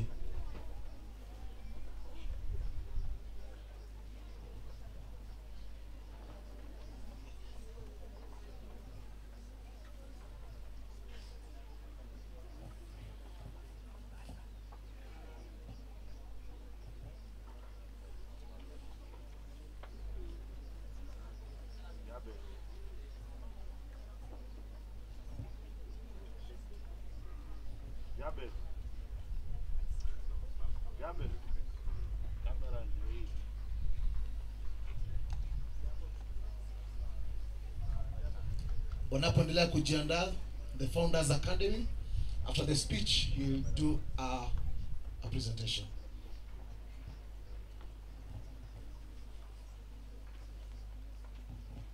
Probably would want to meet this team. Utawapata pale Kibra. That is where they originate from. Imekuwa nzuri sana. Basi hawa maisha yao wanaishi kwa command. Ndipo wanaendelea tu command, anaendelea kuwapanga mpaka wakwe straight. Kuanzia mdogo ule mrefu ama mrefu ule mdogo. Respect and obedience is their daily living. What is it?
thank you, the Seventh-day Adventist Church, for the partnership in this process.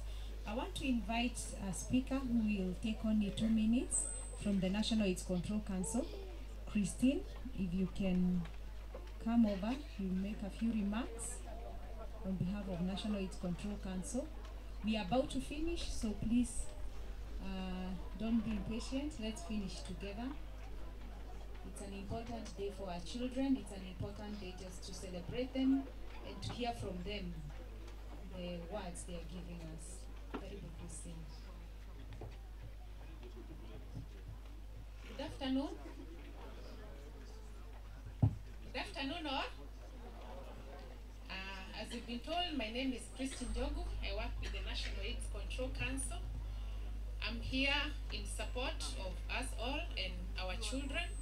We all were once children, and it's good that we support our children, raise our children well, because what happens when you're a child is likely to determine what happens or who you become when you're an adult.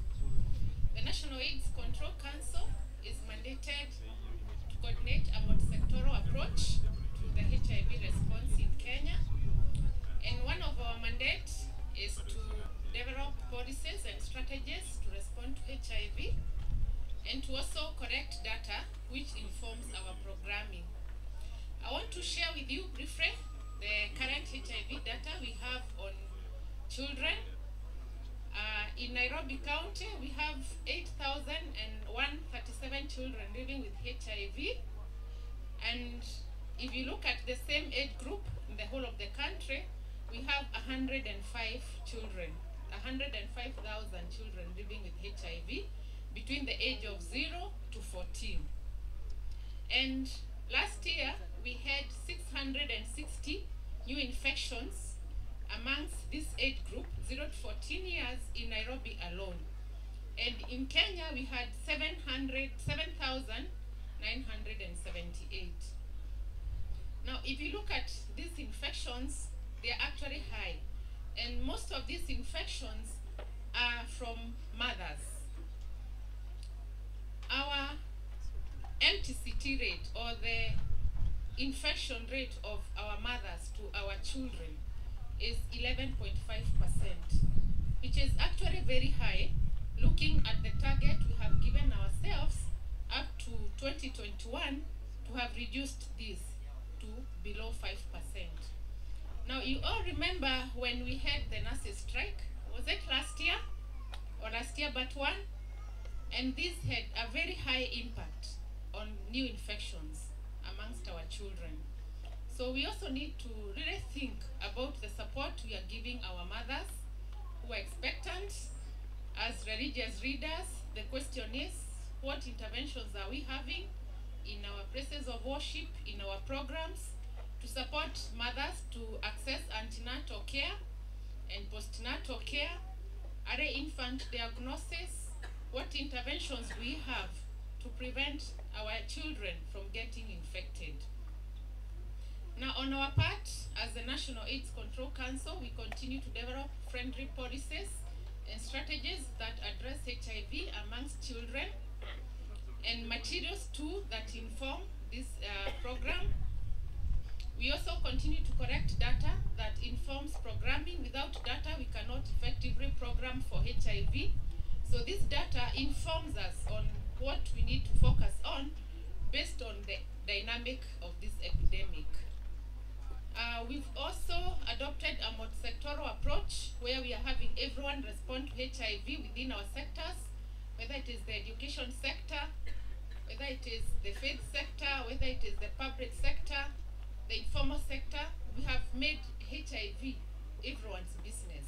And that's why we are all here, because HIV is all our responsibility. We also continue to mobilize resources, and we are working closely also with the counties so that they can also allocate HIV through their normal county budgeting process. And we hope within time we will have counties allocating more money to respond to HIV, because each county has different problems, has different dynamics, and we hope that with allocation within their county assembly, they will effectively be able to respond to HIV. Now for religious leaders and the faith sector, we have some requests that you continue to support prevention of mother-to-child programs so that we can reduce the rate of new infections to our children from 11.5% to the below 5%, which is our target. That you also scale up HIV testing. I'm glad that that is happening now. And we read through example, we encourage our congregation to get tested. It's important for everybody to get to know their HIV status.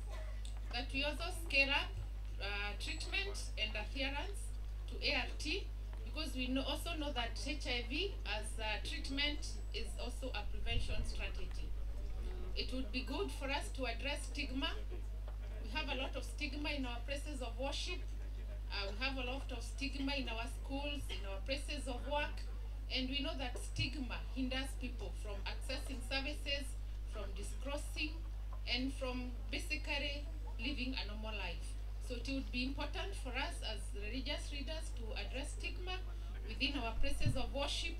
It would be good if we had this information in our bulletins, if we had this information in our messages when we are at the pulpit. And as SNAC, together with the faith sector working group, we've developed HIV messages for mainstreaming in sermons to the congregation, and it will be good if as religious leaders we adopt these messages. Would also request religious leaders, you have children in madrasas, in Sunday schools, in youth groups, that we upscale our advocacy campaign on abstinence. It works. And it is important for us to spread this message to our children that abstinence works. And for those who are married, the couples, we tell them that it's important for them to remain faithful to a partner of non-HIV status. And above all, it would also be important for us to report on our interventions so that we can be able to measure the progress and the contribution that the sector is making as far as HIV response in this country is concerned. So thank you very much, and may God bless you.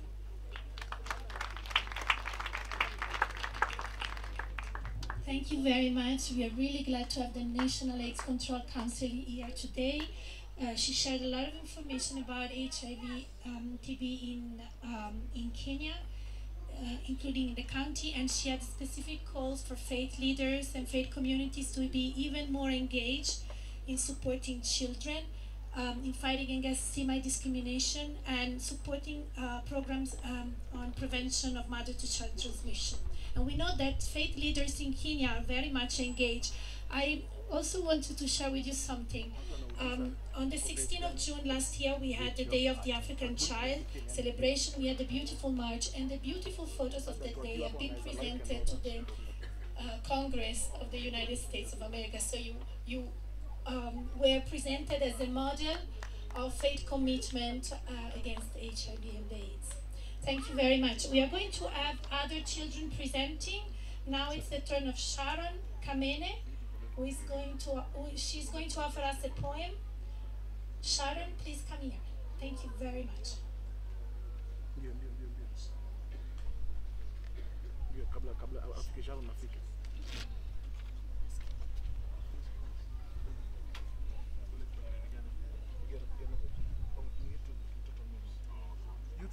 Yeah. In front of you is Sharon Kamene from Kayole Church of Christ, ready to present to you a poem entitled I Value my Life. So sit back, relax, and don't forget to tiki your collars. Yes, stay AIDS free. AIDS you say, but I can take control over it by following the treatment literacy and by adhering to the treatments because I value my life. I have been tested. I know my status. I can take control over my life by living positively despite the status because I value my life. I may be positive, I may be negative, but that does not matter. I'm ready to stand against stigma and discrimination because I value my life. Last but not least, meza dawa, kula fiti, piga tizi, na maisha utayasukuma. These were the words of a concerned musician, just as I am, because I value my life. Thank you. Thank you, Sarah.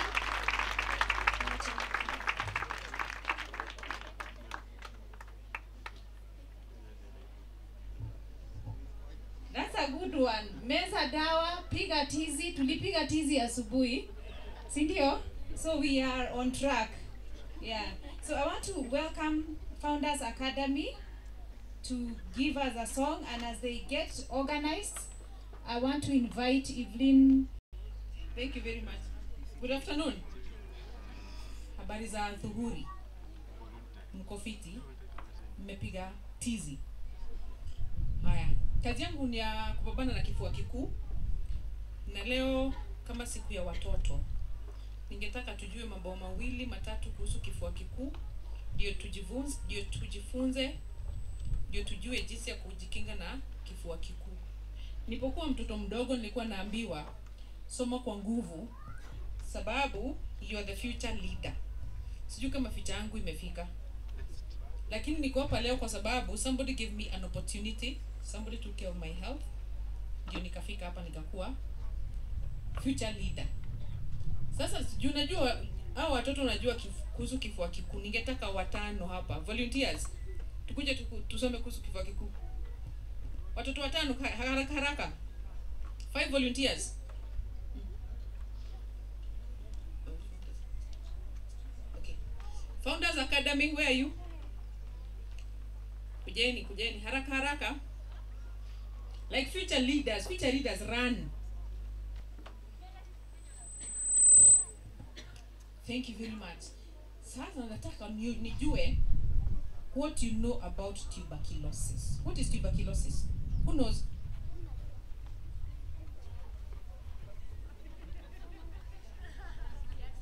Tuberculosis is a very bad disease, and you can cough blood. You release any liquid which comes from your body will come in form of blood. Thank you very much. Let's clap for her. Gloria Muthoni has told us tuberculosis is a very dangerous disease. When you cough blood and you cough other things that look like some liquid. Kwa kizungu tunaita sputum ama kikohozi. Thank you very much. Mwingine? Dalili ya kifua kikuu?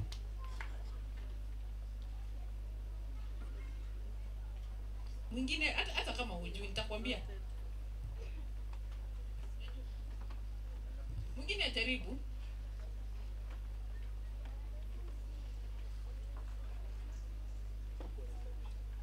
Leo kwa parliament wana vote the third gender rules. Ndio. Haya. So let's see vijana. Kifua kikuu ni nini? The boy child. I think that it is something that you are on a heart aches and feels bad that when you cough it starts to pain. Thank you very much. What? My name is Eunice. Eunice tells me that kifua kikuu is when your heart aches and you feel very bad that your heart is aching. Tumpigie makofi. Haya, wa mwisho. Presenting the boy child. What's your name? Ryan. Tell us more about TB. TB, it's a very bad disease that, like my friend has said here, that if you can cough blood and every other liquid, and it sometimes goes with nose, so when you sneeze, you can also have nose bleeding, and you sneeze very painfully, that sometimes even you get tonsils and other bad diseases that it will cause. Thank you very much. So Ryan, let's clap for Ryan. Sometimes even sore throat and dry cough. Thank you. He tells me, this is Ryan. You cough blood, you nosebleed, and you get sore throat. Those are the signs and symptoms of tuberculosis. Let's clap for them, and then I'll tell you the signs now. Tuwapigieni makofi tena.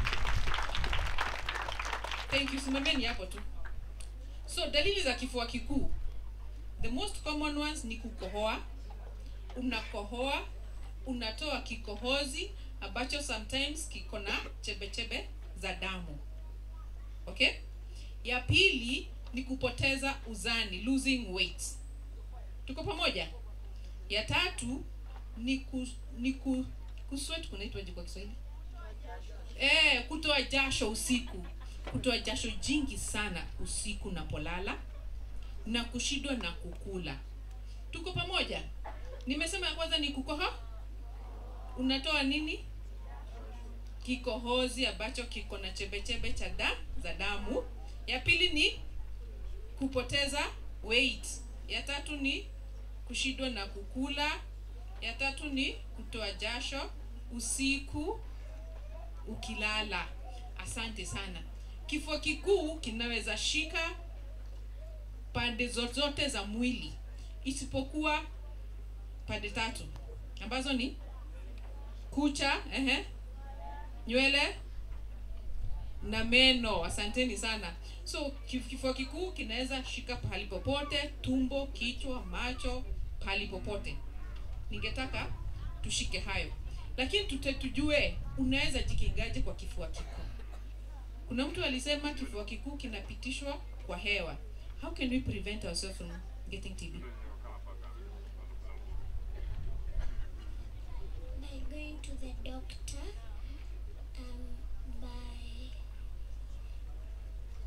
by coughing when you feel to cough,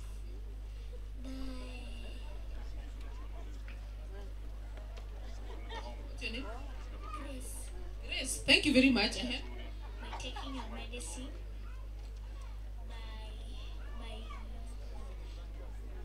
by covering your mouth with cough, using a handkerchief, and most of all, you should take care of yourself from making your friends get sick.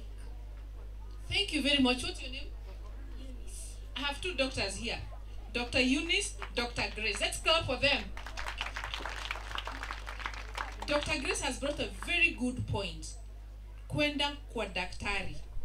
Whenever you feel you're sick, watoto, ukisikia unakohoa, wacha kuambia mama kununulie dawa inaitwa kofta. Tuko pamoja? Inaweza kuwa ni kifua kikuu. Kwa hivyo upelekwe kwa daktari. Dr. Grace, nitakupatia Grace. Eunice amesema ukikohoa ushike mdomo wako kwa a clean handkerchief ndio usishikishe wale watoto wengine mko nao kwa darasa. Tuko pamoja? So jambo la kwanza, ukikohoa upelekwe, ambia mama kupeleke hospitali ama yule mnaishi na yeye. Jambo la pili, kama unakohoa ushike mdomo kwa a clean handkerchief. Sawa sawa. La tatu, mtu kama anakula vizuri, ukikula lishe bora, unajikinga na kifua kikuu. Sawa sawa. Kwa hivyo si kukunywa soda. Ukipewa shilingi 20, wacha kukunywa soda. Soda si healthy. Ni kule matunda, green vegetables, ndio ukue very healthy. Sasa nendeni mketi. Asante. Ulikuwa na jambo la kusema?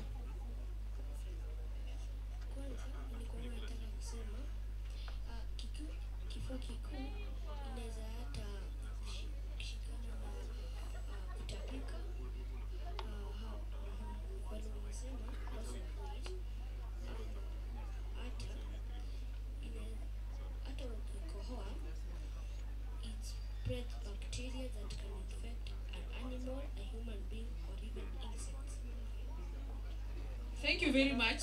Ameleta ingine, anasema tuberculosis inaletwa na bakteria. Hiyo ni ukweli, inaletwa na bakteria.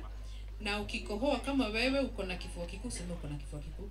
Kama uko nacho ukikohoa na yule na deskmate yako mnaketi pamoja, anaweza shikwa. Na pia amesema tuberculosis inaweza toka kwa mtu iende kwa binadamu. Is that true?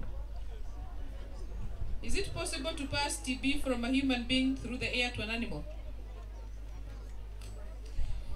I was thinking about that TB it means that It means of every bad diseases that can cause in every bad things that can do.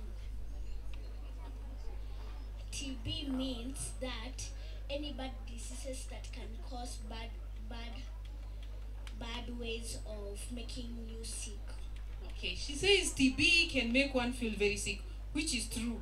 Kwa yule ambaye amesema inaweza enda kwa wanyama, ni ukweli. There is what we call bovine TB ambayo inatoka kwa wanyama, cows, kama tunakula nyama haijaiva vizuri ama maziwa ambayo haijachemshwa. Lakini hiyo sana sana ni kwa wale watu ambao wanakula nyama sana na maziwa bila kuchemsha ama kupika. But what is most important for today, for us to understand, is how can we prevent the children from getting tuberculosis? First, one of the ways of preventing tuberculosis ni kama mtoto anaishi na mtu mwingine ambao ana kifua kikuu. Watoto wako na kinga iko chini sana. Kwa hivyo kama kuna mtu mkubwa kwa nyumba, kwa boma, ambao tunajua kuna kifua kikuu, ni vizuri huyo mtoto aangaliwe kama ameshashikwa na kifua kikuu, na kama hajashikwa apatiwe the preventive therapy ambayo tunaita IPT, isoniazid preventive therapy. Jambo la pili, najua leo tunaongea kuhusu mambo ya ukimwi. Mtu akiwa na ukimwi ako katika hatarini ya kushikwa na kifua kikuu. Kwa hivyo kama kama unaishi na virusi, ni vizuri sana ukienda hospitali unaangaliwa, na kama hujashikwa na kifua kikuu pia unapewa hiyo preventive therapy. Na kwa sababu siku hizi zile madarasa ambao watoto wanasomea ama dormitories wala kwa boarding wako congested sana. Kwa hivyo kama kuna mtu ako na TB is just airborne, wako katika hatari ya kushikwa na kifua kikuu.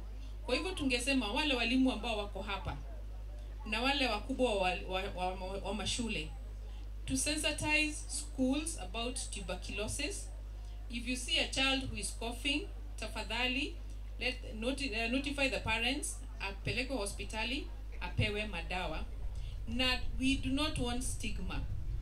Nimedeal na cases where watoto wamefukuzwa kwa shule sababu mtoto ameshikwa na kifua kikuu. Na huyu anamfukuza, hafanyi vile kwa sababu anachukia yule mtoto. Tunaelewa kuwa anafanya hivyo prevent wale watoto wengine, lakini unapoambia mtoto aende nyumbani akae kwa sababu ya kifua kikuu, what you're doing is that you're stigmatizing that child. TB ukikunywa madawa for after 2 weeks, huwezi shikisha mtu mwingine. Kwa hivyo ni vizuri huyo mtoto aanzishwe kwa madawa immediately. Anaweza kaa nyumbani for about 2 weeks, lakini after that akuje aendelee na shule.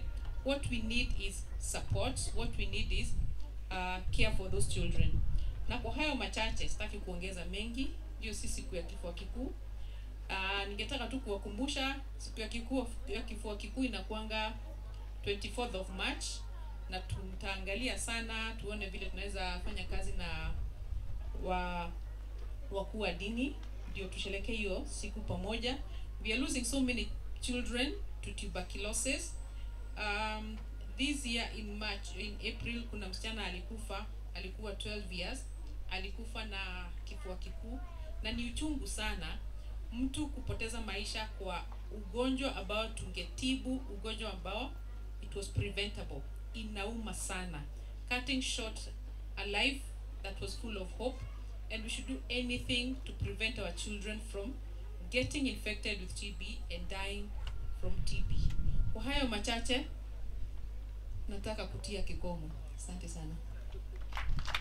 Tupige makofi. Hata kwa darasa fupi ametupitisha ya kujua zaidi kuhusu TB. At this moment ningependa nikaribishe Founders Academy nao watupatie shairi, na hii ndio presentation ya mwisho tunapomalizia ukumbi huu. Founders Academy, karibuni sasa. Tuwapigie makofi. Hao ndio walikuwa wanafunzi tena kwenye darasa la TB. Thank you so much.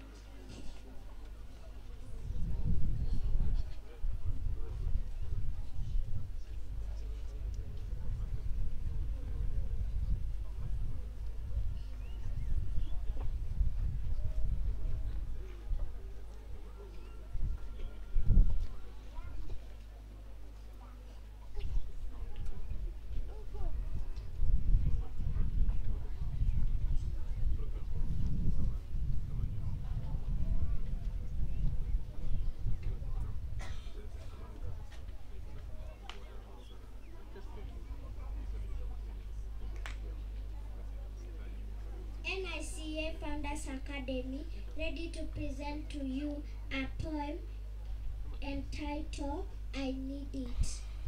Welcome.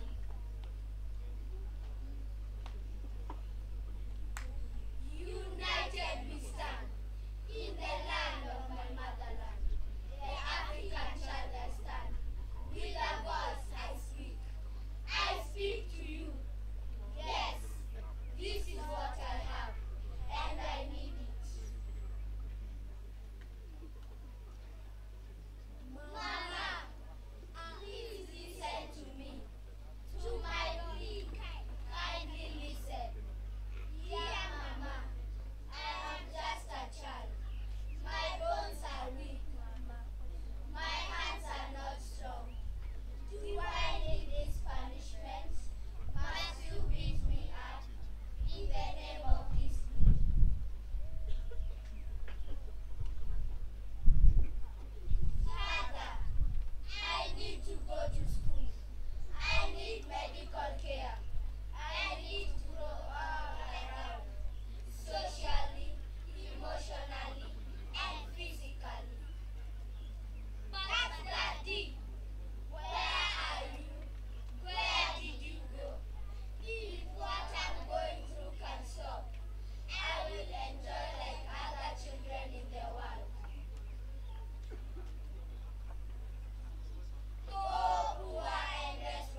Asanteni sana mtoto wote. Asante. My Swahili is horrible. My name is Father Rick Bauer, and I am with the Eastlands Deanery AIDS Relief Program and proud with Inarella and the World Council of Churches to sponsor this day. And it's my pleasure to introduce our keynote speaker, our final speaker, in just a minute. I want to thank you for being here, and I get a couple words, just a minute. This is my 36th year working with people with AIDS. It's been a long journey, and it's been a difficult journey. And there are times where even as a clergy member, I question God. And I wondered, where is God in all of this? And I remember the joy in '96 at the Vancouver conference when they announced the medicine, and the joy in Africa in the early 2000s when we got the dawa here. But this is not a sprint. This is the long term until we get a cure. And I'm so honored to be in Kenya because it's not a sprint, this is a marathon. And where do the best marathon runners come from? Kenya. So we have this ability. And so I encourage you not to let go of today. It's about tomorrow and the day after that and the week after that and the month after that, to end discrimination, to welcome these children into our hearts, our homes, our clinics, to get them the care that they need. But if you think it's about today, you're sadly mistaken. This is a marathon. I'm comforted always when I had my faith shaken and I wondered, where is God in all of this? And I was comforted because the disciples of Jesus also asked that question. And Jesus very clearly answered them. Whenever you see someone hungry and you feed them, whenever you see someone naked and you give them clothes, whenever you see somebody that's alone and you welcome them, whenever you see someone imprisoned by stigma and discrimination and you take them out of that prison, whenever you do it for them, you do it for God. And that's what keeps us going. And so it's now my pleasure, my honor, to introduce our keynote speaker, Archbishop Malete of the OAIC, as our keynote speaker, to bless us as we begin to conclude our day.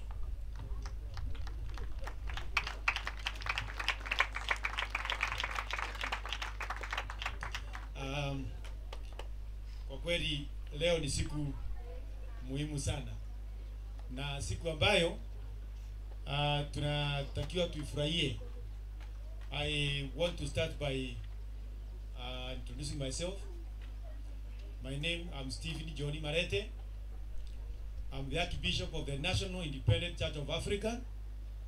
Our headquarters at Kasarani, opposite Isipe. That's where you find me. I'm also the Vice Chairman of the organization of the African Instituted Churches. That is OAIC.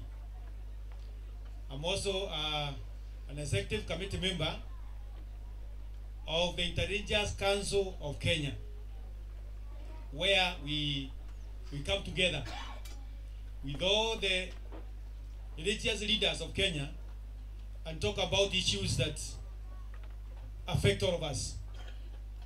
I want to thank my brother Bishop Mungai for allowing us to come here. We have met with him several times. The last time we met, we were at State House,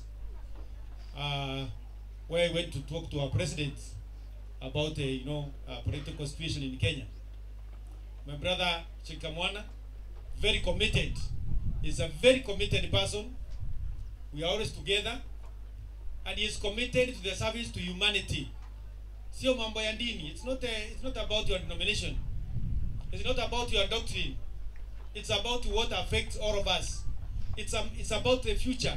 It's about our children. Na check mwenzake pale, and I want to say that we have been working together for a long time now, and I'm happy because our message is coming down that we belong to Kenya. The songs which were sung here, we all belong together, and we must fight the vices together. We must come together and engage ourselves so that we can bring up a good future, you know, future leaders. Na hiyo inatoka kwa watoto wetu. Kwa hivyo siku ya leo nimesimama hapa kwa niaba ya Intelligence Council of Kenya ambao tumeshikana na wao. Nataka kuwashukuru wafadhili wetu wote, Reverend Jane na wenzake wote ambao wametayarisha mambo haya. And kama sio wao na wao wengine hatungekuwa hapa. I want to thank our partners. You have done quite well, and we always hear our requests, and you always come to assist us. May I start by bringing the apology of the General Secretary, the person who was supposed to be here, Bishop Warai. He went to attend another meeting. Also, the General Secretary of OIC, who is the chairman of the Intelligence Council of Kenya, went to Dubai. There is an international meeting about peace with everybody all over the world, and they are meeting at Dubai. And he went there 3 days ago. What I'm saying is that it will take you and me to make sure that we are in a safe nation, we have peace, and our people are healthy. If you look at this banner here, it says that we must do our best to avoid the stigma. Stigma, yani ubaguzi. Kwa sababu tulimgonjwa, kwa sababu mtu amefungukiwa na jambo fulani, either HIV or anything else. Stigma ni kubagua. Tuache ubaguzi jamani. Hata ubaguzi wa dini. Discrimination on faith, because you are sick, because of poverty or anything. We must fight with that.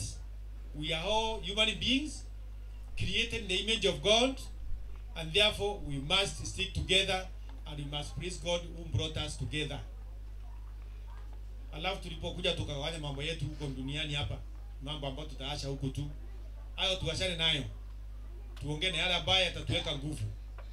Now the Bible in Romans 14 verse 19 says that let us pursue those things that bring peace and things that encourage one another. How mengine hayana faida? We pursue things that can bring us together and bring peace wherever we are. Peace here, peace there, in other countries, peace everywhere, and peace within ourselves. And also, we pursue things that can encourage one another. Things that can stop stigma, shame, discrimination, denial, inaction, and misaction. Those are things that we are supposed to do to encourage each other. Now, let me bring a message from Kigali, Rwanda. We were sent to represent Intelligence Council of Kenya, myself and Sheikh Latif. We went there. There was a world conference on family planning. And when we talk about the family planning, it involves many other issues that bring family together and that bring the development of the family and the well-being of the family. And our theme was faith for life. Faith for life. That is, our faith should bring life. What we believe in should encourage the growth of good life within ourselves. And about that, religious leaders from the world, we were invited. The conference had about 5,000 delegates, but we met together and came up with a declaration. The Kigali Religious Leaders Declaration states that medical care and education should be given freely to all our children, especially in the developing countries, by 2020. To begin makofi haya jamani. All our children from age 0 to 18 years, they should be provided free medical care by our governments all over the world. And we agreed and sent messages everywhere. And the ministers for education were invited. Kenya ndio hawakuja, hakuna yote ambaye alitumwa, but others were there. But we have a message for Kenya. And also we said that all children, kuna mtu anaongea pale, someone is talking there, please. Can you listen? We want to finish together. We agreed also education is very important. No child should be denied education for any reason at all. Kwa hivyo tukasema free medical care and free education freely given to the children. By 2020 they should be implemented, and we shall be following that now. Religious leaders over the world, and we are going to engage the government. We are going to engage all the actors. We are going to engage our partners so that this is done. Then a message from yesterday. You know, summary, just giving a summary. Yesterday we met religious leaders once again. We met with the KEPSA. KEPSA, those are now other people who provide other services. And we had a day together and we talked about corruption. We talked about what is eating our nation, what is destroying our country, what is now making us a poor nation. That is corruption. And we said, after a long discussion, that we should start educating our children. And we asked the government, and we are going to follow, and we are going to engage them, that the school curriculum should be amended to include spiritual and national values. Sianze kufunzwa watoto shuleni. Hello, tuko pamoja? Watoto wafunzwe mapema mambo ya corruption. Wajue what is bad and what is good. What is corruption and what is not corruption. Ianze huko shuleni. And as religious leaders also, we agreed that in our Mandarasa and the Sunday school, the first lesson that should be inserted in your syllabus is about corruption, is about spiritual values, about values, moral values. Sifunze watoto wakiwa wadogo, ndio tuwe na inji nzuri miaka ijayo, ndio tuweze kupigana na maovu yote. Maovu yote ambayo yanaharibu nchi yetu, we better start them very early. And therefore, on behalf of religious leaders of Kenya, I want to say that we are united. I want to say that we agreed that we must make all our activities child-centered. All our activities, whatever we do anywhere, should be child-centered. Whether it is in a mosque, whatever the activities done there, the budget must be child-centered. If it is in the church, the child, that is Sunday school and the youth, there must be a budget, there must be a program, and the preachers must also pay attention to our children. This morning, we have been reminded that Jesus touched the children. And he said, bring them to me. But our pastors are very busy. More than Jesus. They have no time to touch their children. No time to pray for them. They never even meet their priests. Wanaenda kuhubiria watu wazima tu. Na kwa msikiti, I don't know, maybe it is the same. We put the children aside. And then now we preach now to the adults. What about the children? They need our touch, they need our care, they need our prayers. And they need our anointment. When they are very young. So that they can grow up spiritually. They know they are loved by the church. They are loved by the mosque. The leaders, the imams, the sheikhs and the priests and the bishops. They love the children. Even the seating arrangement in the church. Who buys the more seats. Yani vitu vidogo vidogo. Yani mtoto angaliwe. Child-centered. We have said our activities will revolve around child-centered all the time. Na kwa machache basi, najua sasa zimeenda sana, na sitaki kuongea zaidi. My preacher, I can talk, but I want to say it is your responsibility to know that the future depends on these children. Let us bring them up in the right way. And let us encourage other people to also join us. Today we should have been very many here. All the leaders should have been here. But maybe they don't know. They think other things are important. They leave children alone. Now children have closed schools. Parents are taking them to their grandparents, and the others are taking them here and there. It is your responsibility. Know where they are, what they are doing, and also encourage them to live a holy life. And teach them spiritual values. And all this, in the name of God the Father, God the Son, and God the Holy Spirit. God bless you.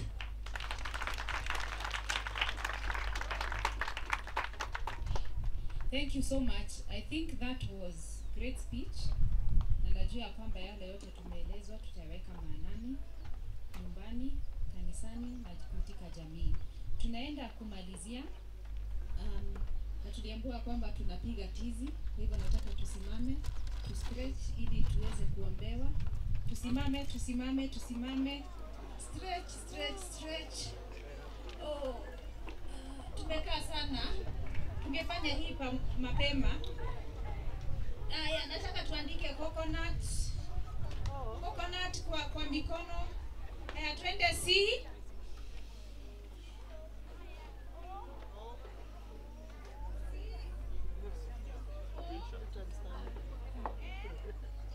Touch our toes and you. Again. Okay, let's go. C.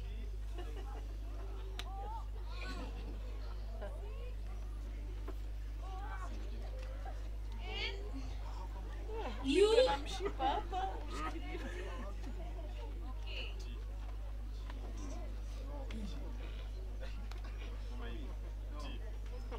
Sasa there is a special request. Na hii tutasikiza kama tumesimama.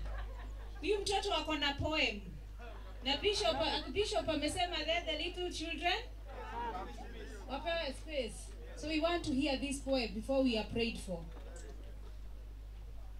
Mimi ni birika, mfupi na mrembo. Huu ni mkono wangu na huu ni mdomo wangu. Nikiona kikombe nasema, nimwage tafadhali.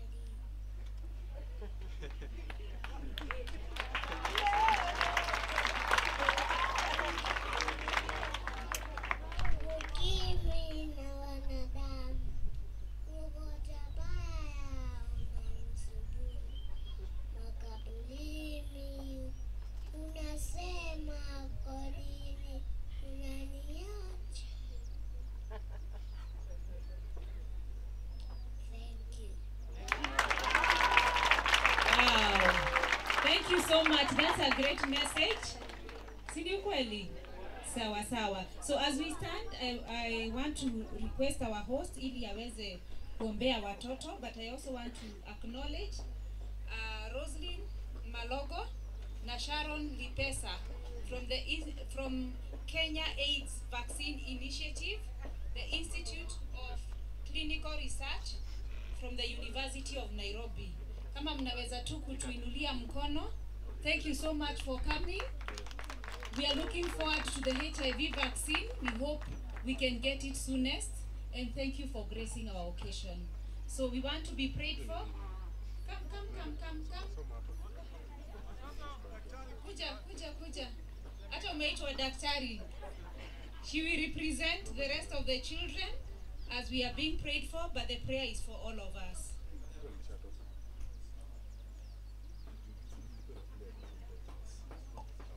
Shall we all stand? Everlasting God, the God who has no beginning or no end, the creator of heavens and earth, we humble ourselves even as we continue to reflect the Universal Children's Day. I want to thank you for the many things that we have done. That, Lord, you may continue to strengthen, to provide resources, to provide abilities and connection. That whatever good that has been happening will continue. We pray, O God, for what we ought to have done and we have not done. Forgive us, O God. This afternoon of today, we pray for all the adults who are here, the parents, the guardian. We